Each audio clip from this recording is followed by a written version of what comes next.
soloist will commence with an inverted derry turn and then reposition into a knife edge movement. And then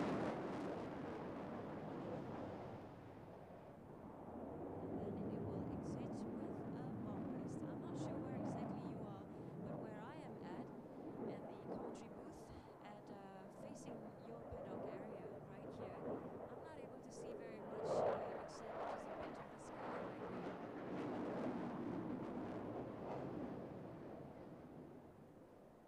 But if you have a better view, especially some of you up on some of the hills, enjoy. This is a performance by 5FA18D Hornets.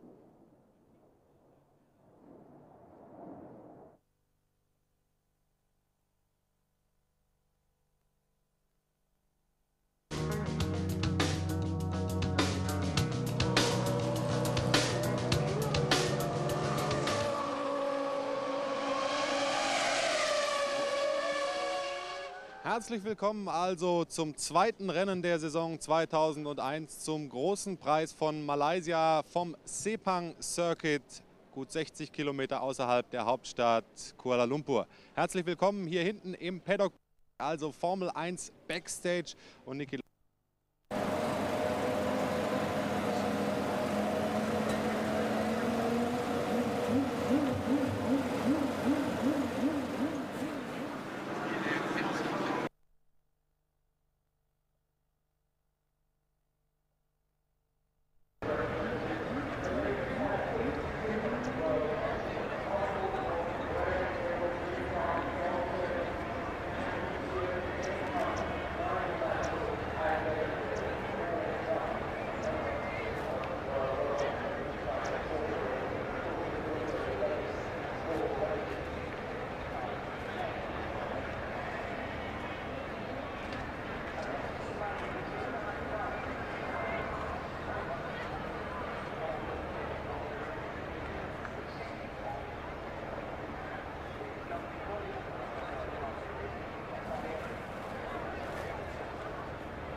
Where are we then?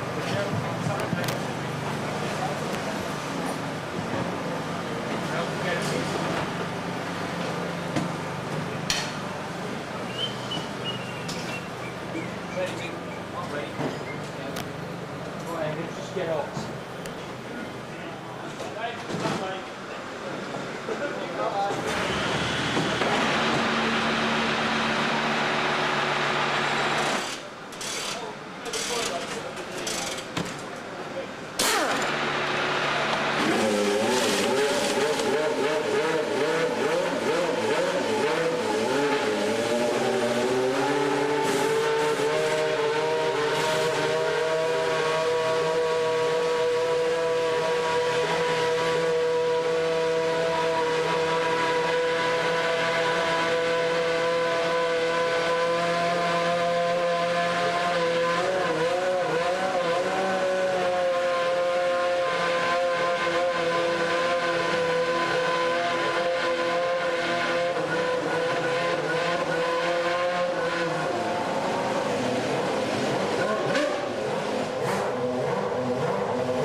Okay, see you there, mate.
Yeah, 202. Come on, mate, don't pass me.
Solo davanti, secondo.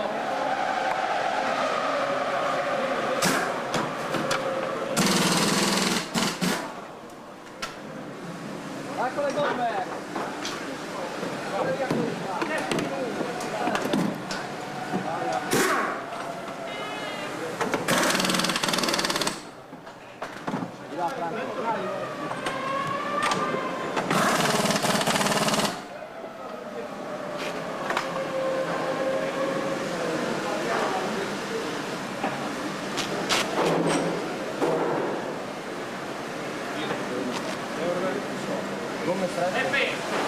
Che volante c'hai?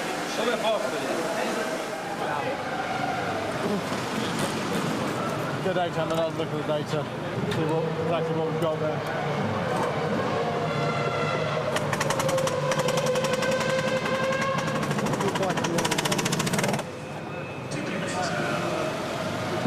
Standing in front of the girl. Ah, se c'è una pelle gira con questo.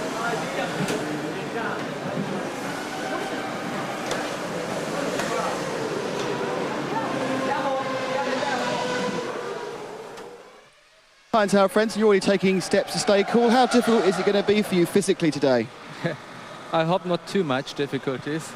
For sure we're going to lose a lot of water. We're going to be pretty much dehydrated.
It's race day at the furnace that is the Sepang circuit. World champion Michael Schumacher aiming to hit his opposition for 6 in Malaysia. Hello there, good morning to you all from our London studio. Michael Schumacher has won the last 5 races from pole. His Ferrari is at the sharp end again. Only Ascari, back in the 50s, has managed to win 6 in a row, more than 6 in a row, as the pole sitter. Tony, we poised for a piece of modern Grand Prix history? It's on the cards, isn't it? Schumacher's a reluctant record breaker, however. He said he's just thinking about the next Grand Prix win. He wants as many wins as possible. But it was Nigel Mansell that did 5 successive wins in one season in '92. But in '94, Michael Schumacher did 4. So, and if he's heading for Ascari's record, which was 9 actually, over 52 and 53. At one stage in qualifying, it looks as though younger brother Ralph might pip him for pole, but big brother then took command. A great battle of the brothers, and they both talked about their parents nervously watching things unfolding at home. Barrichello was in that battle as well. David Coulthard had started off with provisional pole, but at the end of it, the man with a bid in reserve and this wonderful Ferrari 2001 was Michael Schumacher. He's always been on pole here. The McLarens haven't got it right so far. Can they change it in the race? The race will be different. I'm sure the setup will be different, but Hakkinen has talked about having problems in the last sector of the circuit. Coulthard's talked about the car being difficult to drive. They have got problems, certainly in the qualifying setup. Maybe different in the race. Let's hope so. Only the fittest survive this race, prosper in this race. Well, David Coulthard, who is fit of the fittest, looked quite tired yesterday, and marathon man Jarno Trulli complained about not being able to breathe properly. So yes, they've got to be fit. It is going to be difficult, especially for the young drivers. Thanks, Tony. Let's just remind you how the grid looks. That all-red front row, Barrichello alongside Schumacher, Ralph, best qualifying performance of his career, Hakkinen 4th, Eddie Irvine down there in 12th in the Jaguar, and Bertie in the 2nd Jaguar 15th. I should tell you that Bernoldi is relegated to 22nd on the grid for a technical infringement. I'll tell you also, it's been raining over there in warm-up. Barrichello 14 seconds down on his qualifying time, but quickest in warm-up. It has dried up, but crikey, it's hot over there. 42 degrees on the track, 33 degrees the air temperature, 55% humidity. That is hot, hot, hot.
Prix, over 1.5 hours in the oven for the drivers. The race has been a car breaker over the last couple of years as well. Let's go to the front of the grid and join Martin Brundle. Hello, Jim. Well, is it going to be Michael Schumacher's day? I haven't got time for a full grid walk today, but I'm going to just paint the picture for you. They spelt his name wrong on his board here on the pole position, but much, much worse than that. He's in the spare car. He had a problem, just got out of the pits on time, and here he is then in the spare car. I believe a lot of the setup in there was for Barrichello. They've already changed the nose here on the grid. So 4 metres behind him, albeit actually second place there, is on the right-hand side, the cleaner side of the grid, Rubens Barrichello. He has shown every ability this weekend to be just as fast as Michael Schumacher. James Allen will get into this a little bit more as we get underway in the race. Will they use Barrichello to keep the others back and let Michael go off on a 2-stop strategy and hold up the others? So here we are, Ralf Schumacher, stunning performance in qualifying, probably got a little bit less power in the race today, but how will those Michelins fare in the race? We haven't seen them up the sharp end yet. In Melbourne, we didn't have this opportunity, and Ralf could very much be the surprise package of the day and one to watch. McLaren on their back foot. Hakkinen pulled something out in qualifying for this 4th place on the grid, but they're struggling. Damage limitation time today, I'm afraid, just like in qualifying yesterday. So can McLaren come through? I think they'll be stronger in the race than they were in qualifying. The Hondas in the Jordans and the BAR looking strong too. Coulthard with a lot to do. Irvine and Button a long way down. It could rain slightly later on in the day. Thank you very much indeed, Martin. Last-minute preparations on those Ferraris. Barrichello, he has been going really well. Will Schumacher become the first driver ever to win 6 in a row from pole? First modern driver. Ralf Schumacher, he is right in the mix. Could he be on the verge of his first Grand Prix victory in that flying Williams? And what about Hakkinen or Coulthard? As Martin has been saying, they've been having problems. Will they find the sweet spot when it matters? Don't discount the Jordans as well. The Malaysian Grand Prix is imminent.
You're with ITV's F1 team for the Malaysian Grand Prix, the second chapter in the 2001 championship. The futuristic, state-of-the-art Sepang circuit just outside Kuala Lumpur is the venue. Let's join Martin Brundle and, first of all, Murray Walker.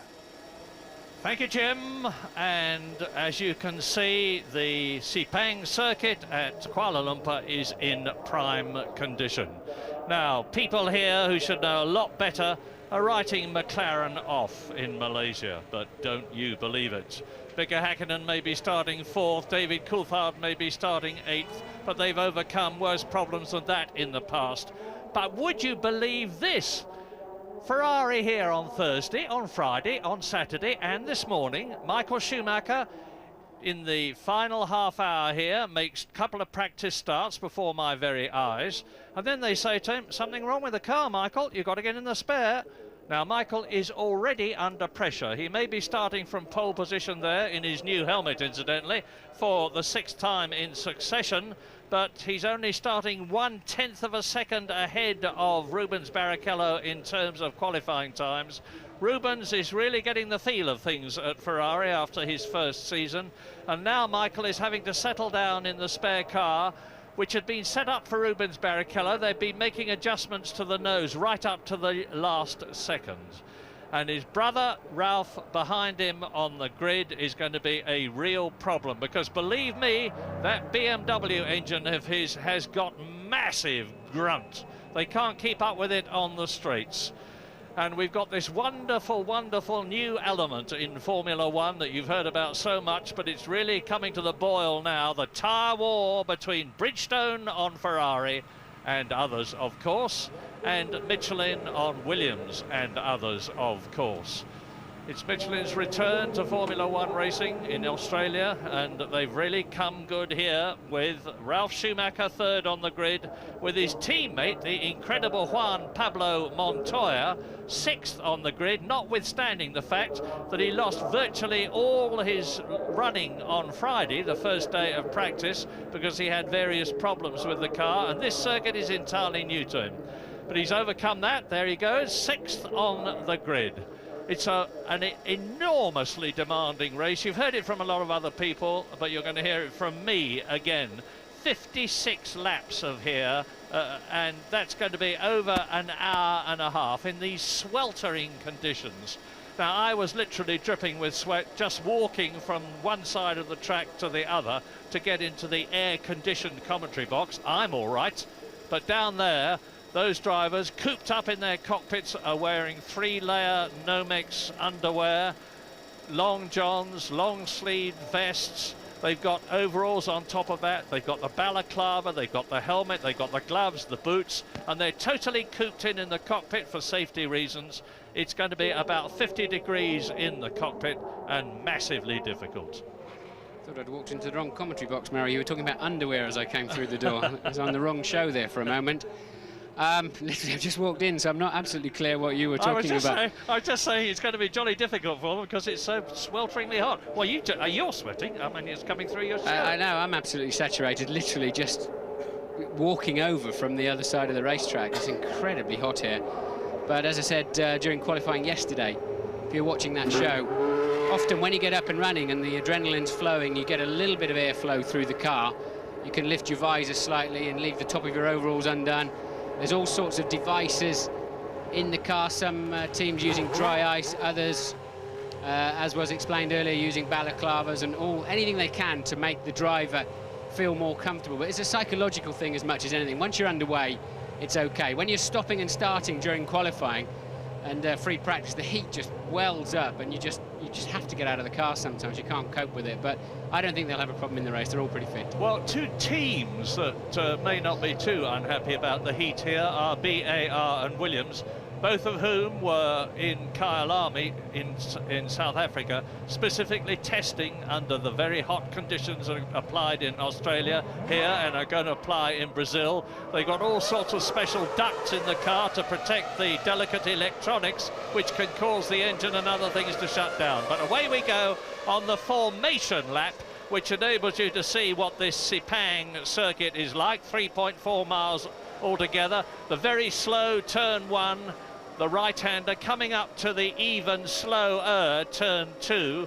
Then they start to accelerate right-handedly, building up to a speed of about 170, 180 miles an hour for turn 4, the very tight right-hander which they take in third gear and which they are approaching now, they being Michael Schumacher in the spare Ferrari, followed by Rubens Barrichello, followed by Ralf Schumacher, followed by Mika Häkkinen, the top of McLaren, and they were not all that good in the warm-up. The warm-up was largely irrelevant, actually, because it was wet and drying out, but for what it's worth, Rubens Barrichello was quickest. Arrows could have a problem. I think I saw mechanics still on the racetrack with less than 15 seconds to go to the start, so one of the arrows at the back of the grid, towards the back of the grid, may well have a penalty, as Coulthard did last year in Canada, I believe it was, when we still had mechanics on the track. So Enrique Bernaldi starting 22nd in the Arrows, having qualified 18th, pushed down to 22nd because of a technical infringement with the aerodynamics. Strangely, looking out of the window, I think I saw a Jordan trailing behind the pack, Murray. I don't know whether we'll pick that up on our TV feed, but I think there's a Jordan in trouble coasting round at the back of the field at the moment? Not Trulli, because I've just looked down. There is it's Frentzen. That is Frentzen. It's not Trulli because he's fifth, and the Jordan team have kindly put a marker on Trulli's car because he and Frentzen are so difficult to tell apart on the track. And Frentzen was due to be starting from 9th on the grid behind David Coulthard. The top, there he is, you can see him just, as Martin said, trailing along, coming up to turn 9. And news from Louise in the Jordan pit, he's got a misfire of some sort, and the speed he's doing looks very much like he's constantly at pit lane speed limit, actually, something like that. But nonetheless, Frentzen then already in problems before the start of this Grand Prix. Quite incredible, isn't it? Schumacher starting in the spare car, Frentzen in trouble before the race even starts. Michael Schumacher then starting in pole position for the 6th consecutive time. On his way, he hopes to his 6th consecutive win. Frentzen arrives and the pack are all in place. He should go in the pits and start from the pit lane if he manages to clear his car. Suspect the problems he's got, he'll go in the pit lane anyway, but Frentzen should not really cruise up to the back of this grid now. Grid order: Schumacher, Barrichello in the white and blue Williams BMW, Ralf Schumacher. There's one of the Benettons coming into line. They'll have to abort the start. A Benetton completely out of sync there. Who is that down there? It's Fisichella, isn't it? Start aborted.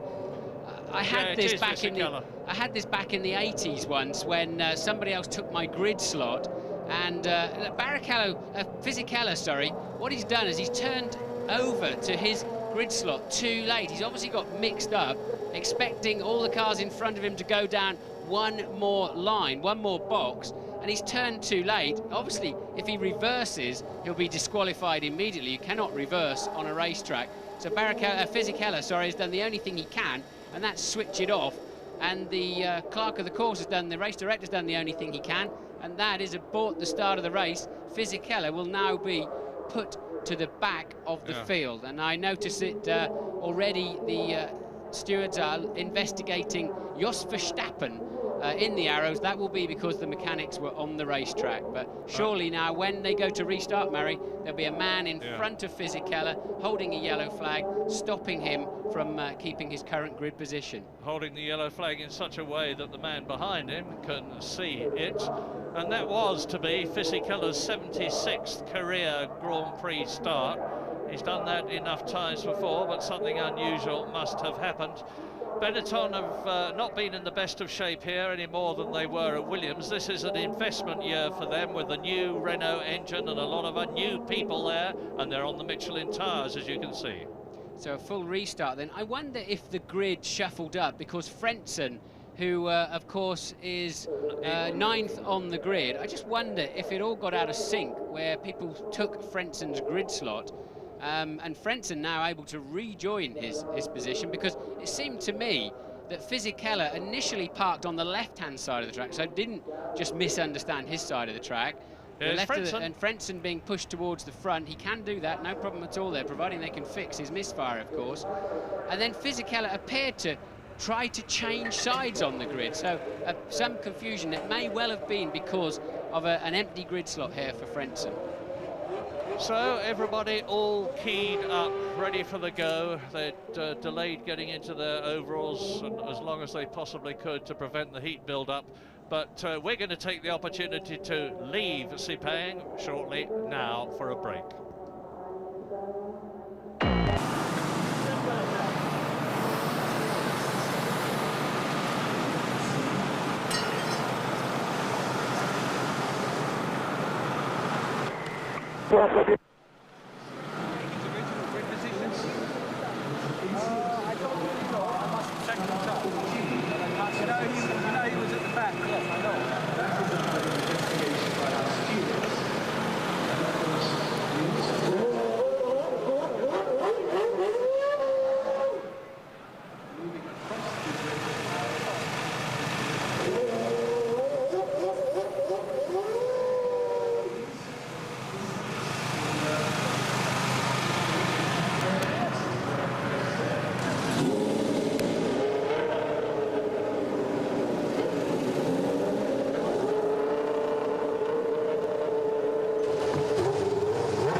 jump down around us? No, I promise you we're okay.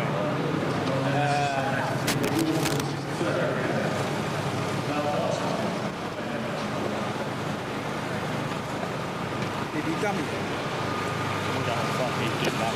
No, would he dummy it? Did he dummy it up? No, he's not brave enough. Neither am I to do it. I wouldn't ask him to do it. Huh? No, we're okay now, honestly. We don't, honestly, in everyone's safety, I would never do that.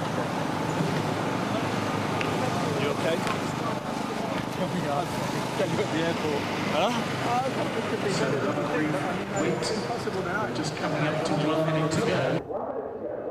Welcome back to Sepang. Restart in just under a minute. Restart being the rerun of the formation lap. And we will be watching, of course, particularly carefully Heinz-Harald Frentzen in the yellow Jordan, 9th on the grid, to see whether they've overcome his problem. Yeah, so what does this all mean? The race will be 1 lap shorter, and now it's effectively a whole new start. Frentzen has retaken his position, which I believe, under the rules, he's perfectly entitled to do. So that's a major let-off for the Jordan team there, and but it happens. Sometimes it falls your way, sometimes it doesn't. I believe they will stop Fisichella from moving away from the grid and put him at the back.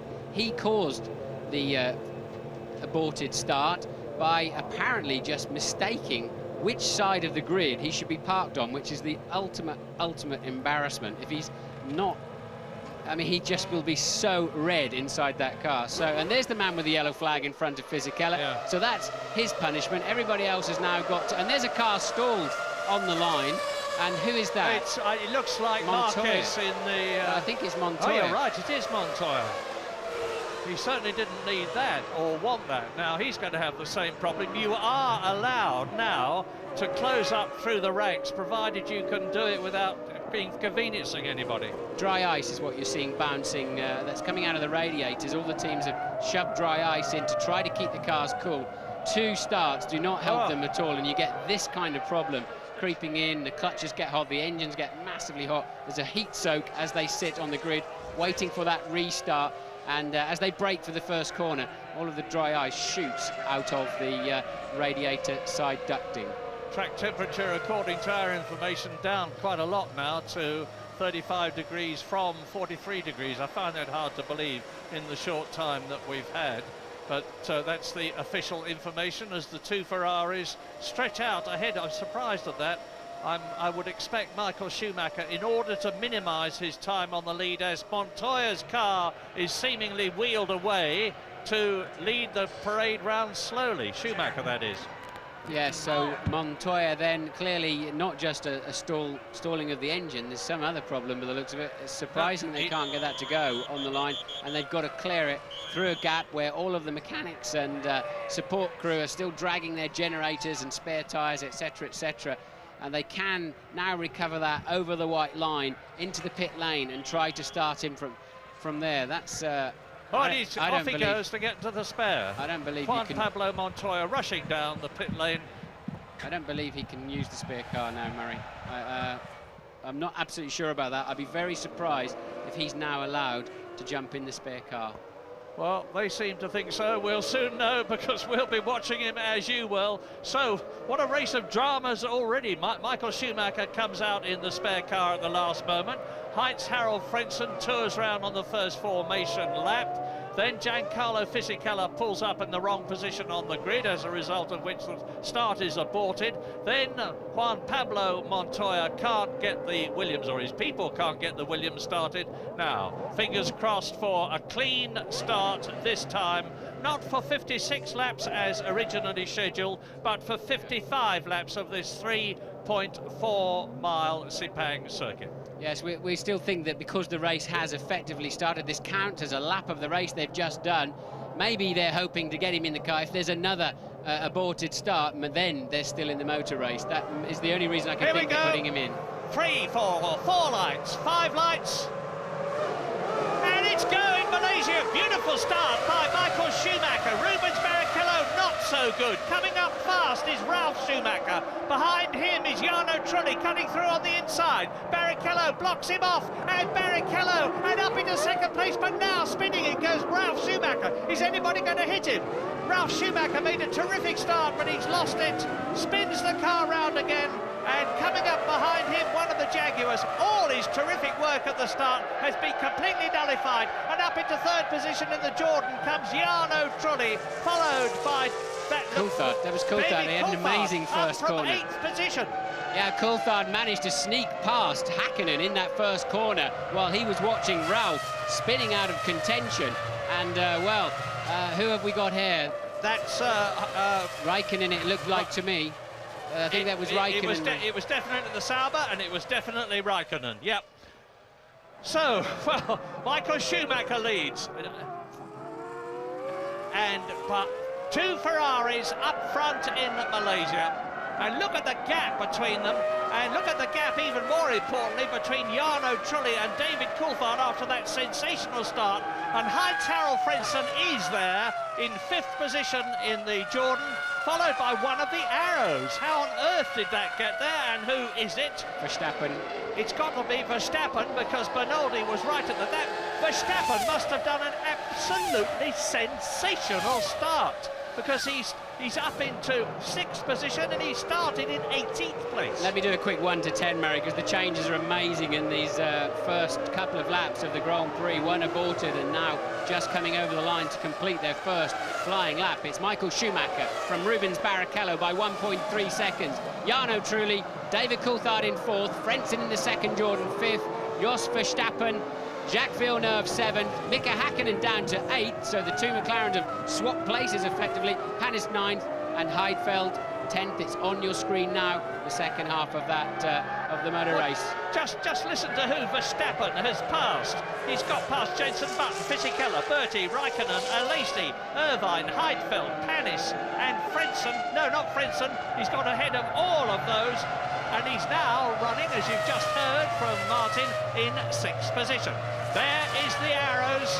Now, what this says to me, Martin, is, hello, that looks like Villeneuve, I think. Panis or Villeneuve. What this says to me about Jos Verstappen, he's on a very light fuel load and doing a 2-stock strategy. It's early days to tell yet, but that could be one of the reasons why he's been able to sprint up from 18th, and it's Panis, Olivier Panis, despairingly out of the race.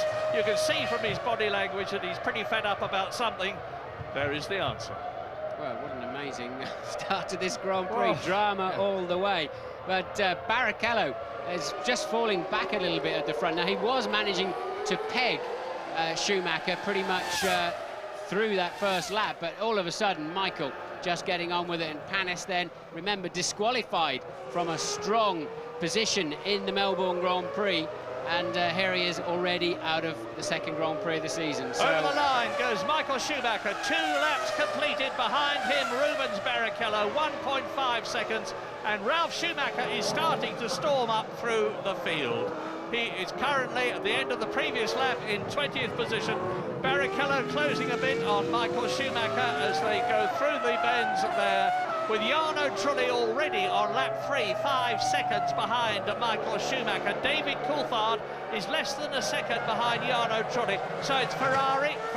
They're in the grid order that they started, and Louise Goodman has got news. Unbelievable drama at the start of this race, Murray, and just to let you know, there may be a bit more to come. I'm standing out at the back of the garages. It's starting to rain.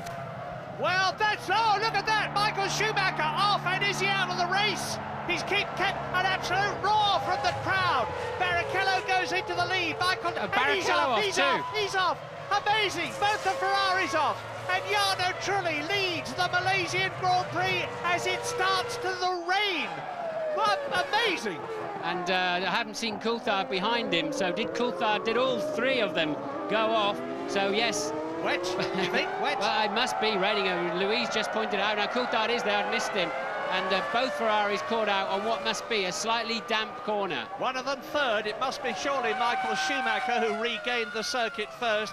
We'll know in a moment. We're on lap 3 out of 55 in this incredible race already. As coming towards us from Italy in the Jordan Honda The Honda engine now leading a Grand Prix for the first time since they've come back into Formula One. And look at the rain pouring down. And when it rains in Malaysia, believe me, it comes down not by the bucketful, but by the ocean full. They're having to slow right off. And here's a replay of Schumacher in the lead and Barrichello behind him. I believe they went off probably initially on some oil from Panis's blown up BAR Honda. One Ferrari following the other through the gravel traps. That's caused a few heart attacks back in Maranello, but they both just got away with it, and now it's raining hard. They'll have to come in for wets at the end of this lap, I believe. And you will have seen from that shot that it wasn't Schumacher that regained the track first, it was Barrichello up into third position with Heinz-Harald Frentzen, and in they come for rain tyres, James Allen. Well, there's some cars coming in, Murray. There, that was the Ferrari team. James. Blinder here. Benetton have played an absolute blinder. They saw the problem. It's absolutely bucketing it down here. Fisichella got service first. Button got service second. Also one of the Minardis, but astonishingly, nobody else came in. Safety cars out. Safety cars out. I'm not surprised because look at this. The conditions are impossible. Two Jaguars line astern in the pits then. So the Jaguars in together. The Ferraris went around one more time. That's not got a lot of groove in that wet they're thinking of putting on there. And you're watching Fisichella, who's out now on wet tyres. But those that carried on past the pits will lose out quite heavily here. Depends just when this safety car picks up the pack. That's picked up Button, hasn't it? It's a Button behind it. Now, we're going to wait for the safety car to come round to try to tell you logically and clearly about what is happening here. But you've heard the word monsoon, and that's Nick Heidfeld sitting in the Sauber, the man who had such a superb race in Australia, finishing in fourth position. Look at his rear wheel spinning.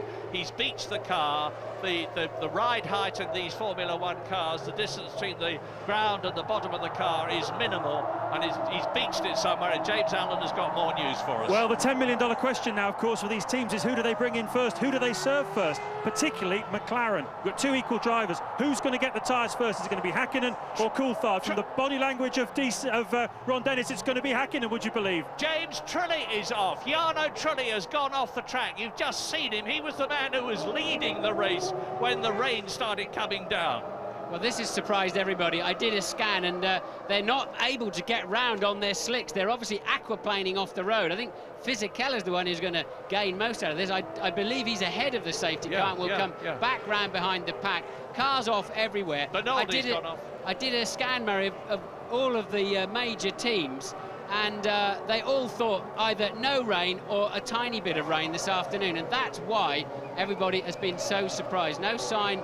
We got one Ferrari in the pit then, and Michael Schumacher is having to wait to see Barrichello serviced first. Michael Schumacher is parked up line astern behind the Ferrari of Barrichello. And there is Montoya well and truly off the track in the Williams. You've seen Rubens Barrichello in the Ferrari there with Michael Schumacher, both of them together. Now they're fitting the Bridgestone monsoon tyres, I should think. Coulthard left the pit first. James, what can you tell us? Absolutely right. This looks just played perfectly into the hands of McLaren. It's a gift from heaven, and I maligned the McLaren team, and particularly Ron Dennis. He was very clever. He brought Coulthard in. Straight away he was out, and then Häkkinen was coming straight in afterwards. Neither car lost any time in that, and they are in an incredibly strong position. Ferrari on the back foot. What on earth's going on down at Ferrari, James? They still haven't got any tyres on Barrichello's car. This looks like we had back in Nürburgring a year or so back, where they just do not appear to have any tyres ready. Well, look at this. This is a powerboat race. It's not a Formula One car race. As out of the pits after 1 minute and 12 seconds goes Rubens Barrichello. A big pile of gravel, Murray, where Barrichello was parked, so they were cleaning out the side pods, and I assume they're going to have to do the same to Michael Schumacher. The only saving grace here for Ferrari is that under the safety car conditions, they will catch the back of the pack up without too much difficulty. One of my cliches is anything can happen in Formula One, and it usually does, but I wouldn't have expected this. The track's dry, look, Murray. The track is bone dry down there at turn 1 and 2. It's only at the other end of the circuit have we got any rain. Well, now, let me give you from our telemetry here what seems to be the race order at the moment. I say seems to be because all is confusion with so much happening. But we're on lap 5 out of the race distance, which is about 1/11th distance, with David Coulthard 9 seconds ahead of Heinz-Harald Frentzen, or he was, because don't forget they're tight up now. And Rubens Barrichello was in 3rd position ahead of Michael Schumacher and Jos Verstappen. But we need time to settle down and let things clarify, because there is the race leader, David Coulthard. You've heard about the coup from James Allen that Ron Dennis, and remember what I said earlier on, people were writing McLaren off, as off goes Rubens Barrichello again. What a very unhappy race this is already turning out for Ferrari. James Allen. Hugely red faces down at Ferrari, as you would expect, Murray. They simply didn't have the tyres ready, as Martin pointed out. They'd had a lot of drama in the build-up to this race, with Schumacher at the very last minute having to switch from the race car to the spare car, I believe because of a hydraulic problem. There was a lot of edginess, and they just didn't get it right. McLaren were absolutely like clockwork. But you want the real irony, guys? It's stopping raining now. Yeah, so this circuit dries out quite quickly. When the warm-up started this morning at 10:30, the track was wet. Not as wet as it is now, but wet. At about 11:15, that's only a quarter of an hour later, it was drying out. And at about 10 to 11, it was completely dry. Replay. Right, we've got a replay of the second start then. And if you go down in the first corner, you'll see that Ralf Schumacher comes round the outside, the white car around the outside of the second Ferrari. And I believe Barrichello nerfs Ralf Schumacher out of the way into an inevitable spin. Watch Coulthard sneaking up the inside there to take that 4th place now. And that was all of the drama on the first lap. And another action now, another view of that as they get away. And watch Frentzen too. Yeah, Frentzen had a great start. Rubens again an ordinary start, and it's Michael launching off. And look, Ralf then appearing to have the line into the corner. Rubens keeping going and just nerfed him into a bit of a pendulum spin there. Not a lot Ralf could do about that. He clearly didn't understand. And I think Eddie Irvine got caught up in that somewhere as well, with a spin at the back. Yes, there's Irvine with a spin at the back of the field. But according to the computer at the moment, not what you're seeing on your screen, I think those cars immediately behind the safety car are now a lap down. Coulthard leads this race from Jos Verstappen, Frentzen, Hakkinen, Trulli, Alesi, Fisichella, Ralf Schumacher, Mazzacani, and then the 2 Ferraris. And then the lapped runners. That may yet unfold, because yeah, now the safety car will let the lapped runners pass to come round to the tail of the field and pick up the race leader, which according to the computer is David Coulthard. Yeah, and of course they will all have closed up. So who is in 2nd position? Who is in 2nd position? Jos Verstappen is in 2nd position, and he started 18th. Yes, there's 15 runners left in that, and if this race restarts under wet conditions, watch out for Verstappen. I think Coulthard will have his hands full. Jos was very, very fast in the rain this morning, and always is fast. There are 15 runners left in this race, and the top 15 on the computer at the moment, and this is, I assume, now sorted out after the chaos and carnage out on the track and in the pit lane. We saw 2 Ferraris parked up for 3/4 of a minute, probably even a minute before Michael Schumacher got out. It is David Coulthard from Frentzen, Verstappen, Hakkinen, Trulli, Alesi, Fisichella in 7th, Ralf Schumacher is 8th, Mazzacani in the Prost is 9th, Rubens Barrichello 10th, Michael Schumacher 11th, and then Jenson Button 12th, Bertie in the Jaguar 13th, Tarso Marquez in the European Minardi, and Alonso in the 2nd Minardi 14th and 15th. Everybody else out of the race. So and as you can see, the first 4 very close to each other, and the others should close up. We're going to see a very strange and special Formula 1 race now, with Frentzen behind Coulthard, Verstappen he's, according to this, in 3rd position at the present moment, followed by Mika Hakkinen, and it's going to be real cut and thrust stuff. Well, 3 cars then. This is a replay you're seeing here. 3 cars went off on that lap when it started to rain, all on the same corner. Louise. Louise Goodman. Hello, Murray. I'm still here with Eddie Irvine, who's had a rather troublesome race already with just a few laps going. Eddie, tell me what happened. You were spinning all over the place in that one. One of the hours hit me up the rear at the first corner, spun me, and then I got going again, and It was me and Ralph battling, and big shower came just as we came to one of the corners, and about 3 of us went off in a row. Got on and then came in for the pit stop, but there was a problem with the car was overheating or something, and obviously the tyre situation, there's lots of problems. It's going to take us a few days to figure out, piece it all together, what actually happened. What were the conditions like out there when the rain came down? Well, I was lucky. I just came around sort of just before the last corner. I came down, and that's where it was really pouring, and obviously I was coming to the pits, so that point was very, very bad, but I think it's okay now.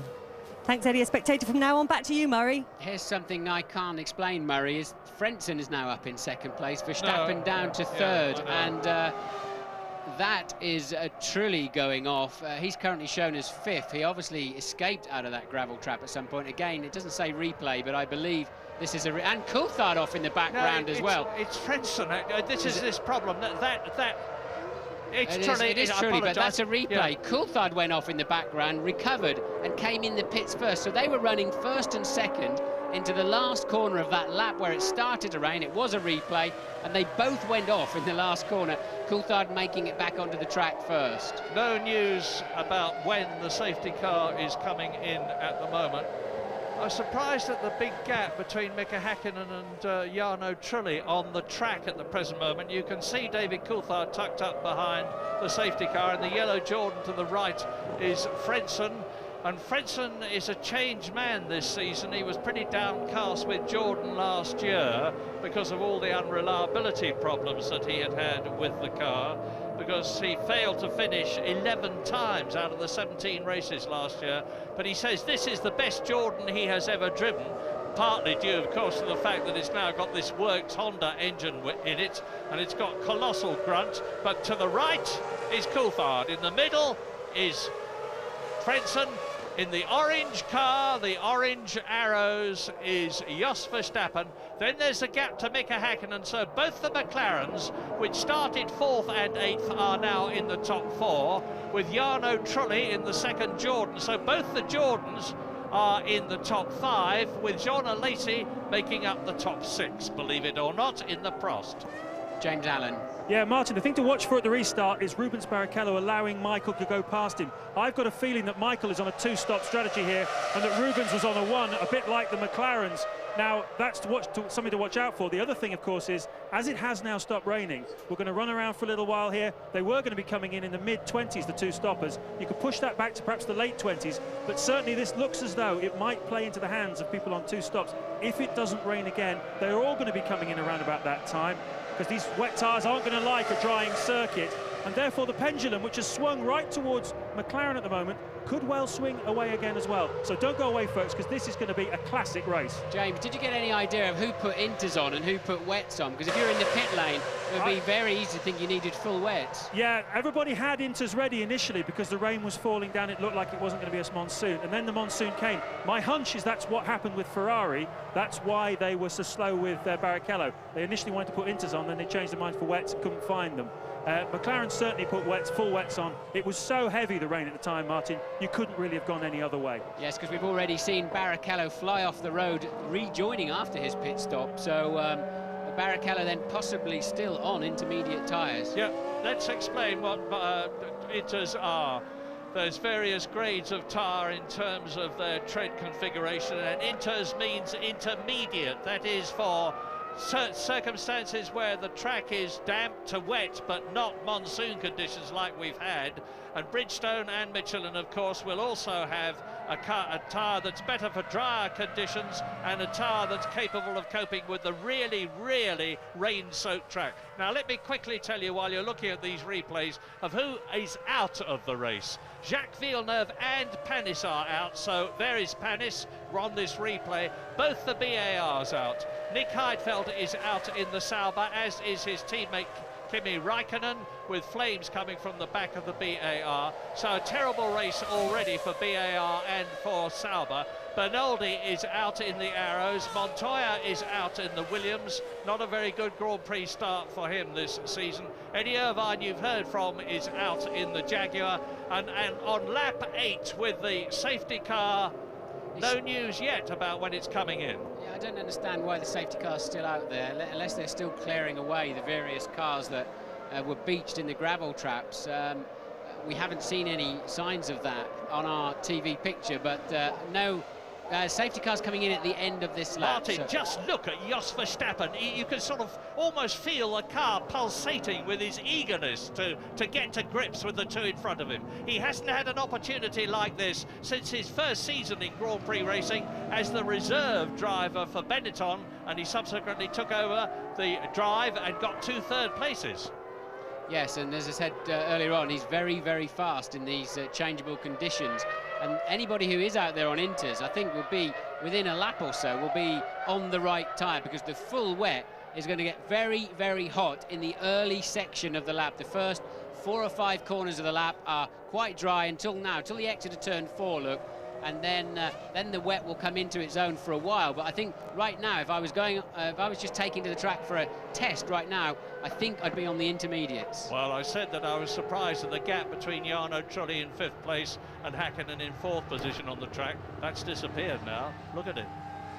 So, Coulthard, the safety car is coming in at the end of this lap. Remember that they're not allowed to pass until they get the green light and cross the line. David Coulthard leading Frentzen, leading Verstappen, leading Hakkinen, leading Trulli, leading Alesi. Those are the top 6. I can explain now how Frentzen's popped back in front of Verstappen, apparently under what must have been a myriad of yellow flags as everybody was falling off the road with that surprise rainstorm. Apparently Verstappen overtook Frentzen under a yellow and so has yielded to try to avoid any kind of penalty. In fact, it now says the safety car will do 1 further lap, and I just can't see why at the moment. Just as a matter of interest, the man who is driving the safety car is Bernd Mailander, the German DTM and touring car expert. And he's had a lot of mileage in this car, and there's a lot of responsibility on his shoulders now. I wonder if the race director is in contact either with, through one of the teams, with the drivers. I know they can sometimes ask opinions as to whether the track is ready to go, because they're obviously feeling how much water there is down. A couple of those corners are still pretty wet, actually, as you look further around the lap. But here we are through 14, and it's virtually bone dry again, isn't it, on their right-hand side of the track. So I wonder if either the safety car driver and or some of the key drivers are saying, give it 1 more lap. Yeah, up to the hairpin, 180-degree hairpin turn 15, which they take in a very low gear. So here is the final lap for the safety car, as far as we know, although obviously we're keeping our eyes on it and we'll keep you tuned. Coulthard to the right, the man who last won a Grand Prix in France last year. He won the French Grand Prix, he won the British Grand Prix, and of course he also had a 3rd victory that year. And into turn 1, safety car, Coulthard. Yellow Jordan, Trulli. Orange arrows, Verstappen. Silver and black, McLaren, Hakkinen. Yellow Jordan, Trulli. And the Prost of Jean Alesi, who's higher up now than he's been for a very long time. And there's the replay of the BAR in flames spinning off, with Olivier Panis finishing his race. Yes, and of course the next 2 cars round, really, that would probably not have had yellow flag assistance or so much warning were the 2 Ferraris, who both went off on that corner, and it was starting to spit with rain. And as you well know, a drop of water and a drop of oil is massively slippery, especially if you ride a motorbike on the roads. And that caught both Ferrari drivers out. James? Yeah, down at McLaren, big drama here. It appears Coulthard's radio is not working. I've just seen Dave Ryan running across. They're about to give him a board next time round.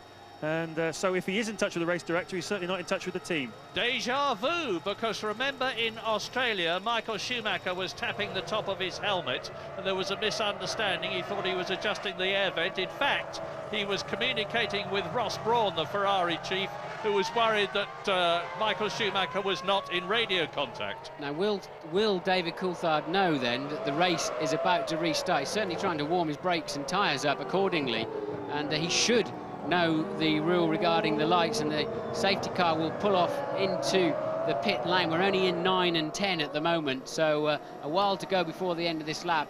Can the team give David Coulthard the information that he needs to be sure that he knows the race is about to restart at the end of this lap. We've just been told that Ralf Schumacher's rear light is not on. I hope that's not going to be significant in terms of penalisation. They're supposed to have the red light on, of course, when they're in bad weather conditions so that the car behind them can see them. If I remember from swatting up the regulations, you cannot be pulled off the track for not having your rear light on. Although they can ask you to put it on, they can't drag you off the track. And apparently they have now made contact with David Coulthard, so he is aware that the race restarts at the end of this lap. Which is very shortly, because they're coming down the Penang straight now into the hibiscus domed turn there, which is turn 15.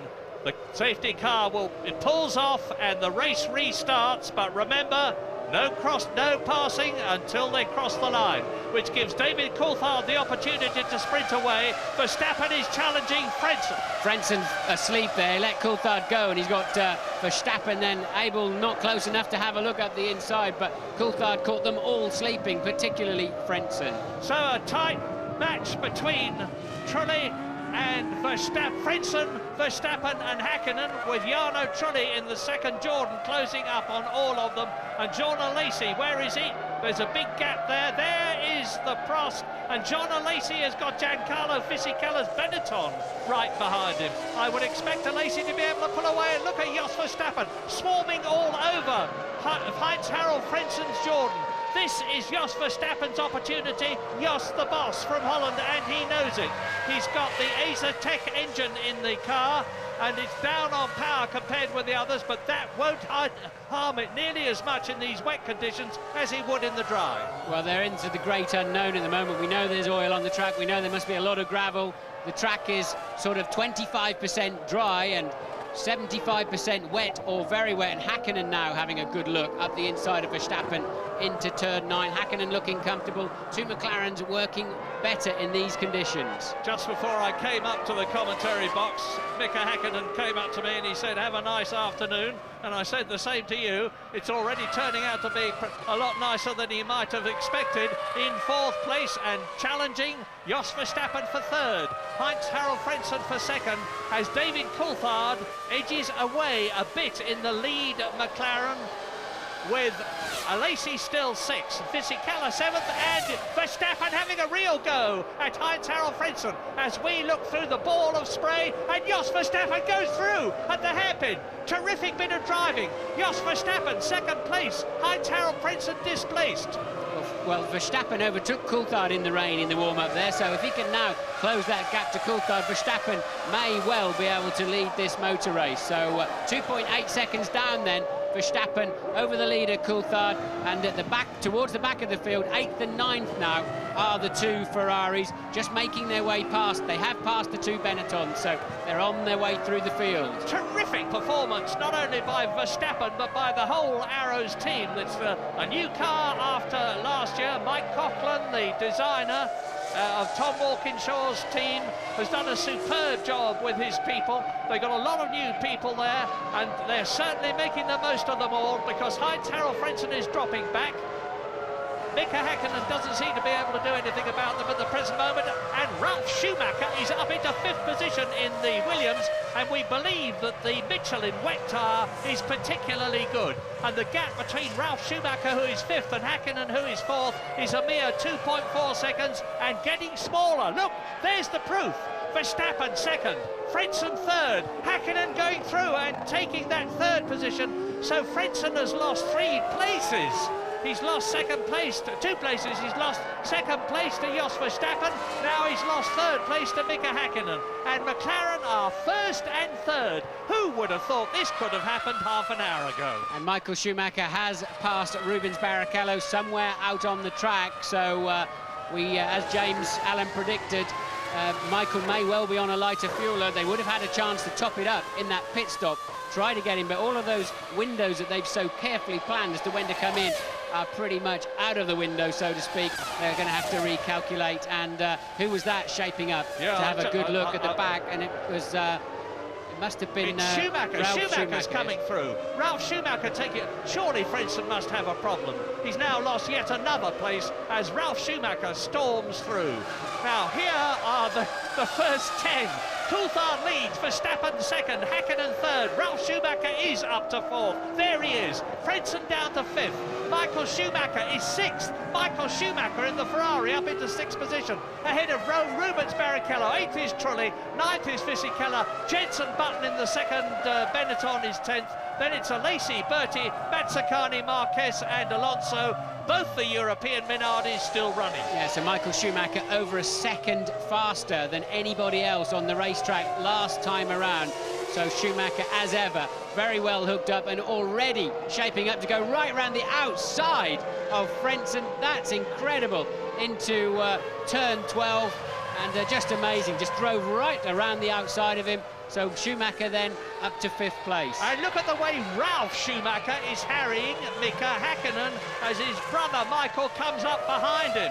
The battle of the brothers is beginning and David Coulthard leads by about 3 seconds as Michael Schumacher visibly closes on his brother and Rubens Barrichello goes past Heinz-Harald Frentzen.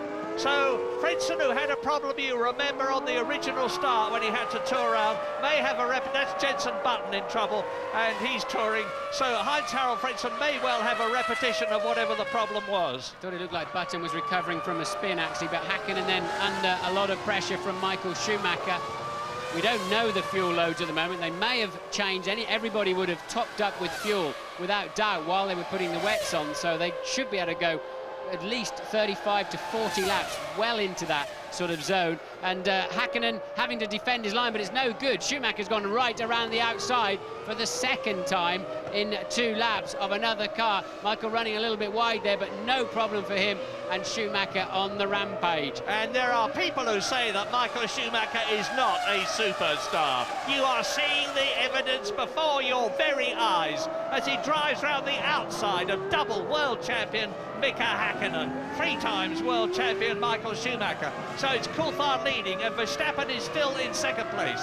I wonder if Michael Schumacher's on those intermediate tyres, because he's now some 3 seconds faster than most of the other runners and 2 seconds faster than absolutely everybody. Coulthard up front on lap 14 at the moment with a 2.1 second lead, but beginning to slow with his wet tyres. James.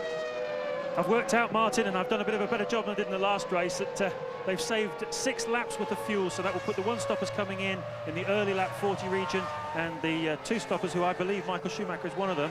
I believe Coulthard's on a 1-stopper. So Michael Schumacher on a 2-stopper will come in around about lap 29 to 30, something along those lines. And the Ferraris are right up with the McLaren now. You're looking at Mika Häkkinen in 4th position, and Look how close it is between the Ferrari and the McLaren, and the McLaren it's Rubens Barrichello there battling against Mika Häkkinen, and he's going, and he does it. Rubens Barrichello passes Mika Häkkinen just as his teammate Michael Schumacher did, except that Michael Schumacher did it on the outside, Rubens Barrichello did it on the inside, and now Ralf Schumacher is closing up in the Williams BMW on Mika Häkkinen. Knowing Mika and the car as I do, I suspect he must have some kind of a problem.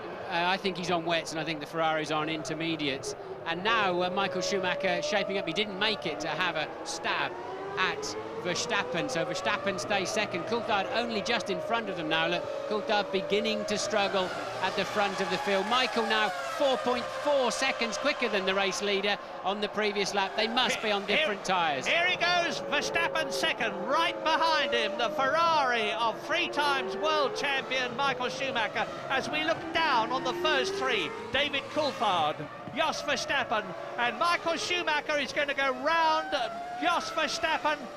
Goes through on the inside. Is Verstappen going to yield and let him through? No, he is not. And the rain is coming down again. Barrichello in 4th position. Mika Häkkinen in 5th position. Ralf Schumacher is 6th. Frentzen is 7th. Trulli is 8th. Fisichella is 9th. Luciano Berti in the only Jaguar is in 10th position. And Michael Schumacher has another look at and another go at Jos Verstappen. and still he can't get past.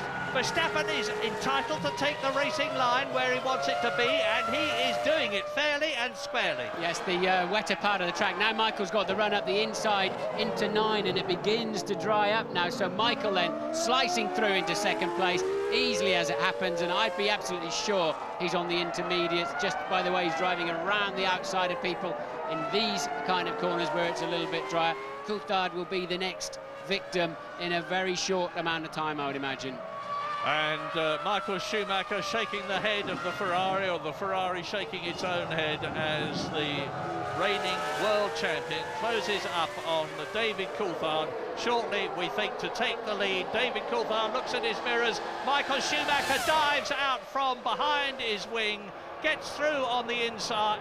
No, as they come up to the left-hander, turn 15 at the end of the lap. This is the end of lap 15 in this 55-lap race. 40 laps still to go, and a lot of drama still to come. And now Michael Schumacher goes for it as they come down to turn 1, and then the left-hander at turn 2, and through. Yeah, you can see the pattern on the tyres, Schumacher on different tyres, no doubt about it. It's clear to see from the pattern along the top, and of course the speed through these dry corners. So Ferrari then, whilst it took a long time to find any tyres, at least they put the right ones on. They found the right ones when they did. And now the battle is between Jos Verstappen there for 3rd place and Rubens Barrichello behind him, with Mika Häkkinen in 5th place, Ralf Schumacher, and now there is Barrichello surging past Jos Verstappen. Another manifestation of the fact that they are undoubtedly the two Ferraris on the right Bridgestone tyres at the present moment to cope with these ever-changing weather conditions. Dry, wet, then drying out a bit, then getting wet again. They've got it right, although it took them some time to do so. And it looks now as though Rubens Barrichello will be passing David Coulthard to make it Ferrari 1st and 2nd on lap 16. That's some very dark clouds and a lot of rain falling in the not too distant, just over the hills there. So this is going to be a very changeable race. But if you'd want to know what I'm talking about on the pattern of the tyre, you'll see a groove that's right down the middle of the intermediates of the Ferraris, whereas you'll see 2 or 3 grooves spread across the tyre. If you just look along the very top edge of them, if you get a close-up, you'll see exactly what I mean. That confirms they are different patterns of tyres, and you can see Coulthard's are even a different colour. Those wets do not like dry corners, and that's why Barrichello can simply drive right past him. He gets a lot more bite out of the corners and just builds up speed so much faster than the wet-shod car of David Coulthard. There's a lot of Ferrari fans here, just as there are at all the racing circuits. They're standing up now. The flags are waving. You saw one in the foreground there. They're cheering their heroes, Michael Schumacher, Rubens Barrichello, 1st and 2nd.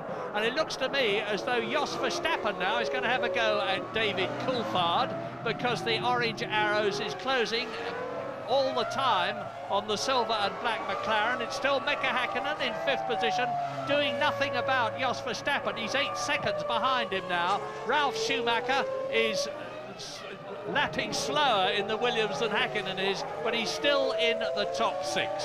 The problem that the runners on wet have got, we're only on lap 17. So much has happened in this race, it seems like we should be somewhere near the end, but amazingly it's just lap 17. They're nowhere near a sensible pit stop window, so if they come in to change tyres, they'll lose best part of 25, 27 seconds doing that. At the moment, they're 6 seconds a lap slower by being on those wrong tyres, so quite clearly, within 5 laps, they will have regained that time. It might be worth them coming in shortly and just going for a set of inters anyway.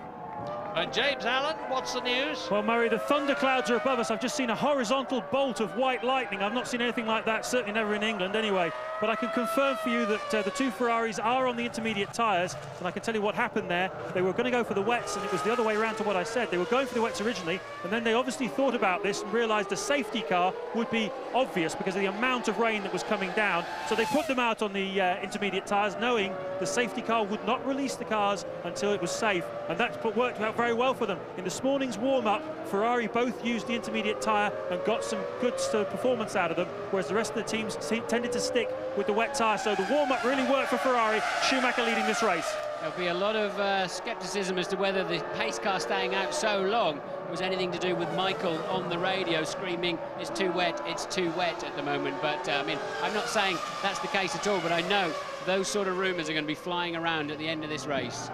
Well, whatever, David Coulthard is now in third position, 1.5 seconds ahead of the orange arrows of Jos Verstappen, and there will be people all over the planet who will be crossing their fingers for arrows and Jos Verstappen. The team have had a lot of adversity in the recent past. Tom Walkinshaw has patiently built up the team at Lee Field in Gloucestershire. They've got a magnificent facility there now. He's put a lot of money into it, and Jos Verstappen is making it pay off at the present moment, because look at the gap between him and Mika Häkkinen.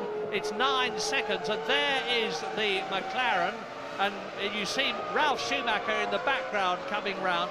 Things are getting quite spread out. There's a 26-second gap now between Michael Schumacher in the lead and Ralf Schumacher, who is in 6th position. If it doesn't rain soon, I think Coulthard and co may as well come in for some intermediates. They're still losing over 5 seconds per lap to the Ferraris on those inters. Yeah, I would have expected in normal conditions on a two-stop strategy, people to start coming in round about lap 22. That's what they did last year. We're on lap 18 at the moment, and Michael Schumacher is romping away. He's about 0.6 of a second a lap at the present moment, faster than his teammate Rubens Barrichello, who is about 3.5 seconds faster than David Coulthard. Verstappen and Häkkinen are lapping in about the same time, but Schumacher is the man on the charge, as you see, increasing his lead. He goes over the line now to complete his 19th lap and start his 20th out of 55, coming up towards half distance, and his lead has increased to 7.3 seconds. Yes, Michael Schumacher, as always, in a league of his own in these difficult and unpredictable conditions, and stretching that lead out over 7 seconds over his teammate. Meanwhile, Coulthard and co still falling away at over 5 seconds a lap, and Häkkinen then is the first to come in for, I would assume, it will have to be some inters. Let's see if we can see. Now there's slicks. Häkkinen then gambling on slicks. That'll be a bit tricky in a couple of corners, but that may well prove to be a smart move, and I believe Ralf Schumacher in the BMW Williams doing exactly the same. Yes, so Häkkinen then on slicks. Well, you've heard us talking about tyres, you've heard us talking about monsoon tyres, about intermediate tyres, and now about slick tyres. Slick tyres actually have 3 grooves in them now. They used to be all rubber, because the more rubber you can put on the ground, the better. And in order to slow the cars down a bit, they introduced grooves. 4 grooves. 4 grooves now. They were 3 grooves, and there's 4 of them now. And that just means there's less rubber on the ground. So it's going to make things tricky in these damp conditions, but if it continues to dry out, of course it's going to be an enormous benefit for the people who are on them. Very soon, as the Ferrari mechanics come out, we can expect to see Michael Schumacher on his 19th lap, leading by over 7 seconds, come in, and then Rubens Barrichello. Yeah, surely they'll bring Coulthard in on this lap. He's going to lose way too much time when those slicks get up to temperature on the other runners. So Coulthard surely will pit at the end of the lap too. And well, they're intermediates they put on the Minardi, so they're not going to gamble on slicks. And Coulthard then coming down the final straight into turn 15. Will he take to the pit lane, or will he go for one more lap? And he's going for another lap. Yeah, he's going on. He's going on, running very wide. That was Fernando Alonso, incidentally, in the Minardi, running 15th at the present moment. Last, but there's 7 people out of this race. Villeneuve, Heidfeld, Bernoldi, Montoya, Eddie Irvine, Olivier Panis, Kimi Räikkönen. Both the Saubers and both the BARs have retired. 15 cars left out of the 22 started. Lap 20 out of 55. Michael Schumacher leads Barrichello by over 9 seconds. Well, like us, all eyes in the pit lane will now be, of course, on the 2 slick runners, Häkkinen and Ralf Schumacher, currently down there in 7th and 8th place. And the moment they look like they're finding some time, and that's not a lap time, they'll just be reacting to a section time even, where they can see the slick shot cars going faster. And of course the Ferraris with such a lead, over 12 seconds on 21 seconds on third place man Coulthard, they can afford to wait one more lap rather than take a risk. Häkkinen and Ralf Schumacher had a lot less to lose by going for that stop earlier, and Coulthard, of course, in third place, he's really pretty much in the middle of those. And look, his left front wet has got virtually no tread on it at all. It's just burning the rubber straight off. The fastest lap we've had so far was Michael Schumacher, 1:41.8, and that was on lap 2 when things were much better than they are now, of course. He's currently lapping about 1:49, which is 2 seconds faster than Rubens Barrichello. As you look at Jos Verstappen in 4th position behind Coulthard, Barrichello and race leader Michael Schumacher that you're looking at. Well, here's the answer then. Look, Hakkinen, albeit in that first drier section, has just done the fastest T1 of the whole race so far, of section 1. So Hakkinen already found grip in those first 4 corners, but as we know, it's the next section, 7 through 9, that is more wet, and I'll keep a close eye on that. And still, he's not too bad. So the slicks are not quite ready in the middle of the track yet, but anytime soon. So Michael Schumacher, 1:49.8, and he can afford to stay out. He's got, compared with Hakkinen, he's over a minute ahead of him. He's 10 seconds ahead of Barrichello. He's 25 seconds and more ahead of David Coulthard. So he can afford to come in, take on new tyres, get out again, and still stay in the lead ahead of David Coulthard if they had a good stop. And we're looking at Mika Hakkinen now, 8th position, closing on Giancarlo Fisichello's Benetton ahead of him. And I think he went in the pits, Murray. Fisichella's just gone into the pits, so up a place to 7th position. 1 position off the points goes the flying Finn. Right, 56.5 for Hakkinen, and that's 7 seconds slower than Michael Schumacher. He's gone a bit too early. It's too wet in the middle of the lap. Of course, he's got to build tyre temperature up. He's got to learn where those slicks will give grip and will not. But that was a pretty slow first lap there for Hakkinen. And what did Ralf Schumacher do? Same time. So the slicks, they're a touch too early. Fisichella out on slicks. Well, he's coming in later, but has he still come in too early?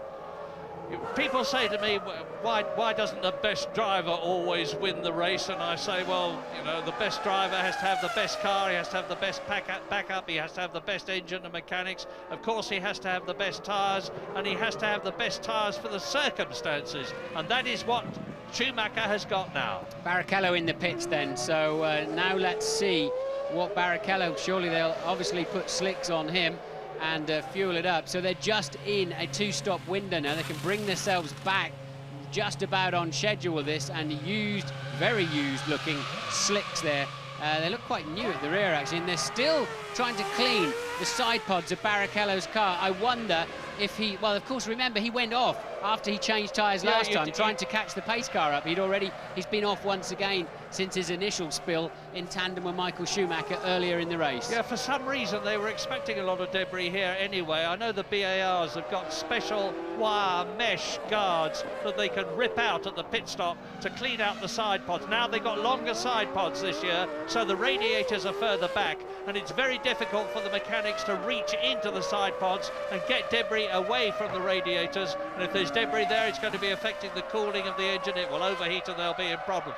Lap 22, Schumacher leads Barrichello now by 16.6 seconds. In those, there's bags of movement there in the Jordan pit, as out comes Heinz Harald Frentzen, who was in 6th position.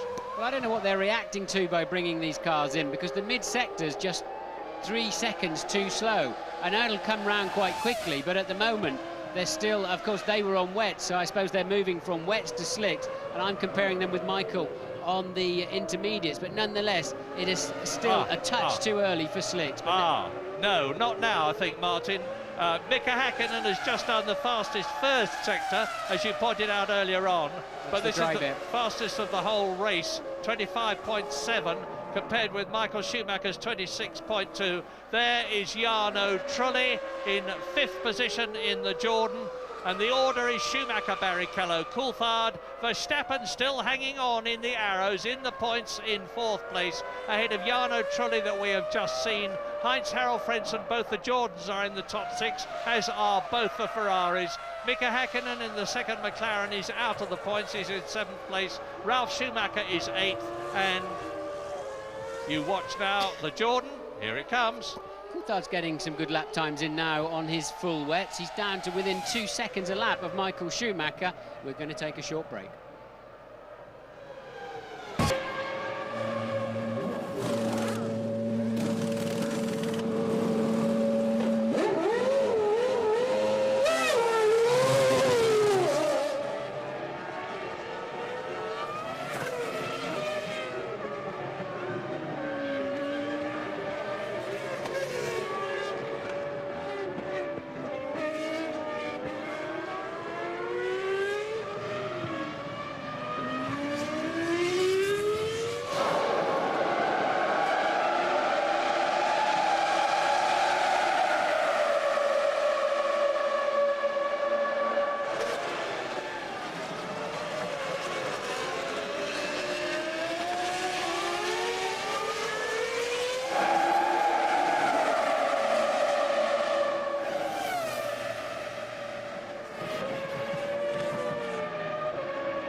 coming up towards half distance in this incredible race of incidents and surprises here in Malaysia, with Michael Schumacher leading David Coulthard and Rubens Barrichello as positions change all around, and you're looking now at Ralf Schumacher in the Williams BMW challenging Heinz-Harald Frentzen, who retains his lead, who is attacked again by Ralf Schumacher, who has to back off. The series of bends means that the man on the inside has the advantage, and it was first one and then the other. Yeah, and the stonking speed from that Williams BMW, and Ralph's got up the inside, but that's going to be a bit nip and tuck, and Frentzen having to yield there, really. But now is the right moment to be on slicks. For sure, now they're just shaping up to be quicker than the full wets. Häkkinen now finally on slicks, quicker than Coulthard on the full wet, and now is the moment to come in. And you can see Frentzen desperately still trying to find some grip, and teammate, that's Trulli, so he must be coming up to be lapped by Trulli. No, Trulli just come out of the pits, actually, so Trulli was in fourth, having now made a pit stop off camera, and now falling back behind Frentzen as Bertie makes his way out of the pits. He was in ninth when he came in. Yeah, but people are coming in all the time now. That is the Benetton of Jenson Button, who is running in 14th place out of the 15 competitors who are still running from the 22 who started. All those retirements earlier on, primarily through people spinning off in the sudden monsoon deluge that we had here at Sepang, Kuala Lumpur in Malaysia. Michael Schumacher really flying, 1 minute 47.8 he has just done, compared with David Coulthard 1:51.9. But Michael Schumacher is now, Mika Häkkinen is now very quick indeed. He's up into 5th position ahead of Jarno Trulli and Heinz-Harald Frentzen. Both the McLarens then, the McLaren Mercedes in the top 6, both the Ferraris in the top 6, and completing the top 6, Rubens Barrichello, Jos Verstappen, who is 4th, and Ralf Schumacher, who is 6th. Yeah, surprised to see Coulthard going round again in the 2nd place man. He must be just about the only one out there now on the full wet tyres. The 2 Ferraris, or 1 Ferrari now, Michael Schumacher, still easily the fastest man on the track on those inters that they took an awful long time to choose, but turned out to be a spectacularly good choice when they did finally bolt them on. I was talking earlier on about the heat conditions. Well, both the track and the air temperature have gone way down now. 26 degrees and 27 degrees for the track and the air temperatures. The track has cooled, of course, with all this water on it, and it was up round about 43 degrees when this race started. But Michael Schumacher leading the race is showing us yet again what a rain master he is. We've seen some sensational performances from him in Spain and Monaco. James Allen. Yeah, still some communication problems here for McLaren. I think they're going to try and fuel to the finish. Well, he was away very sharply then. Yeah, maybe not fuel to the finish there, actually. He was away very sharply.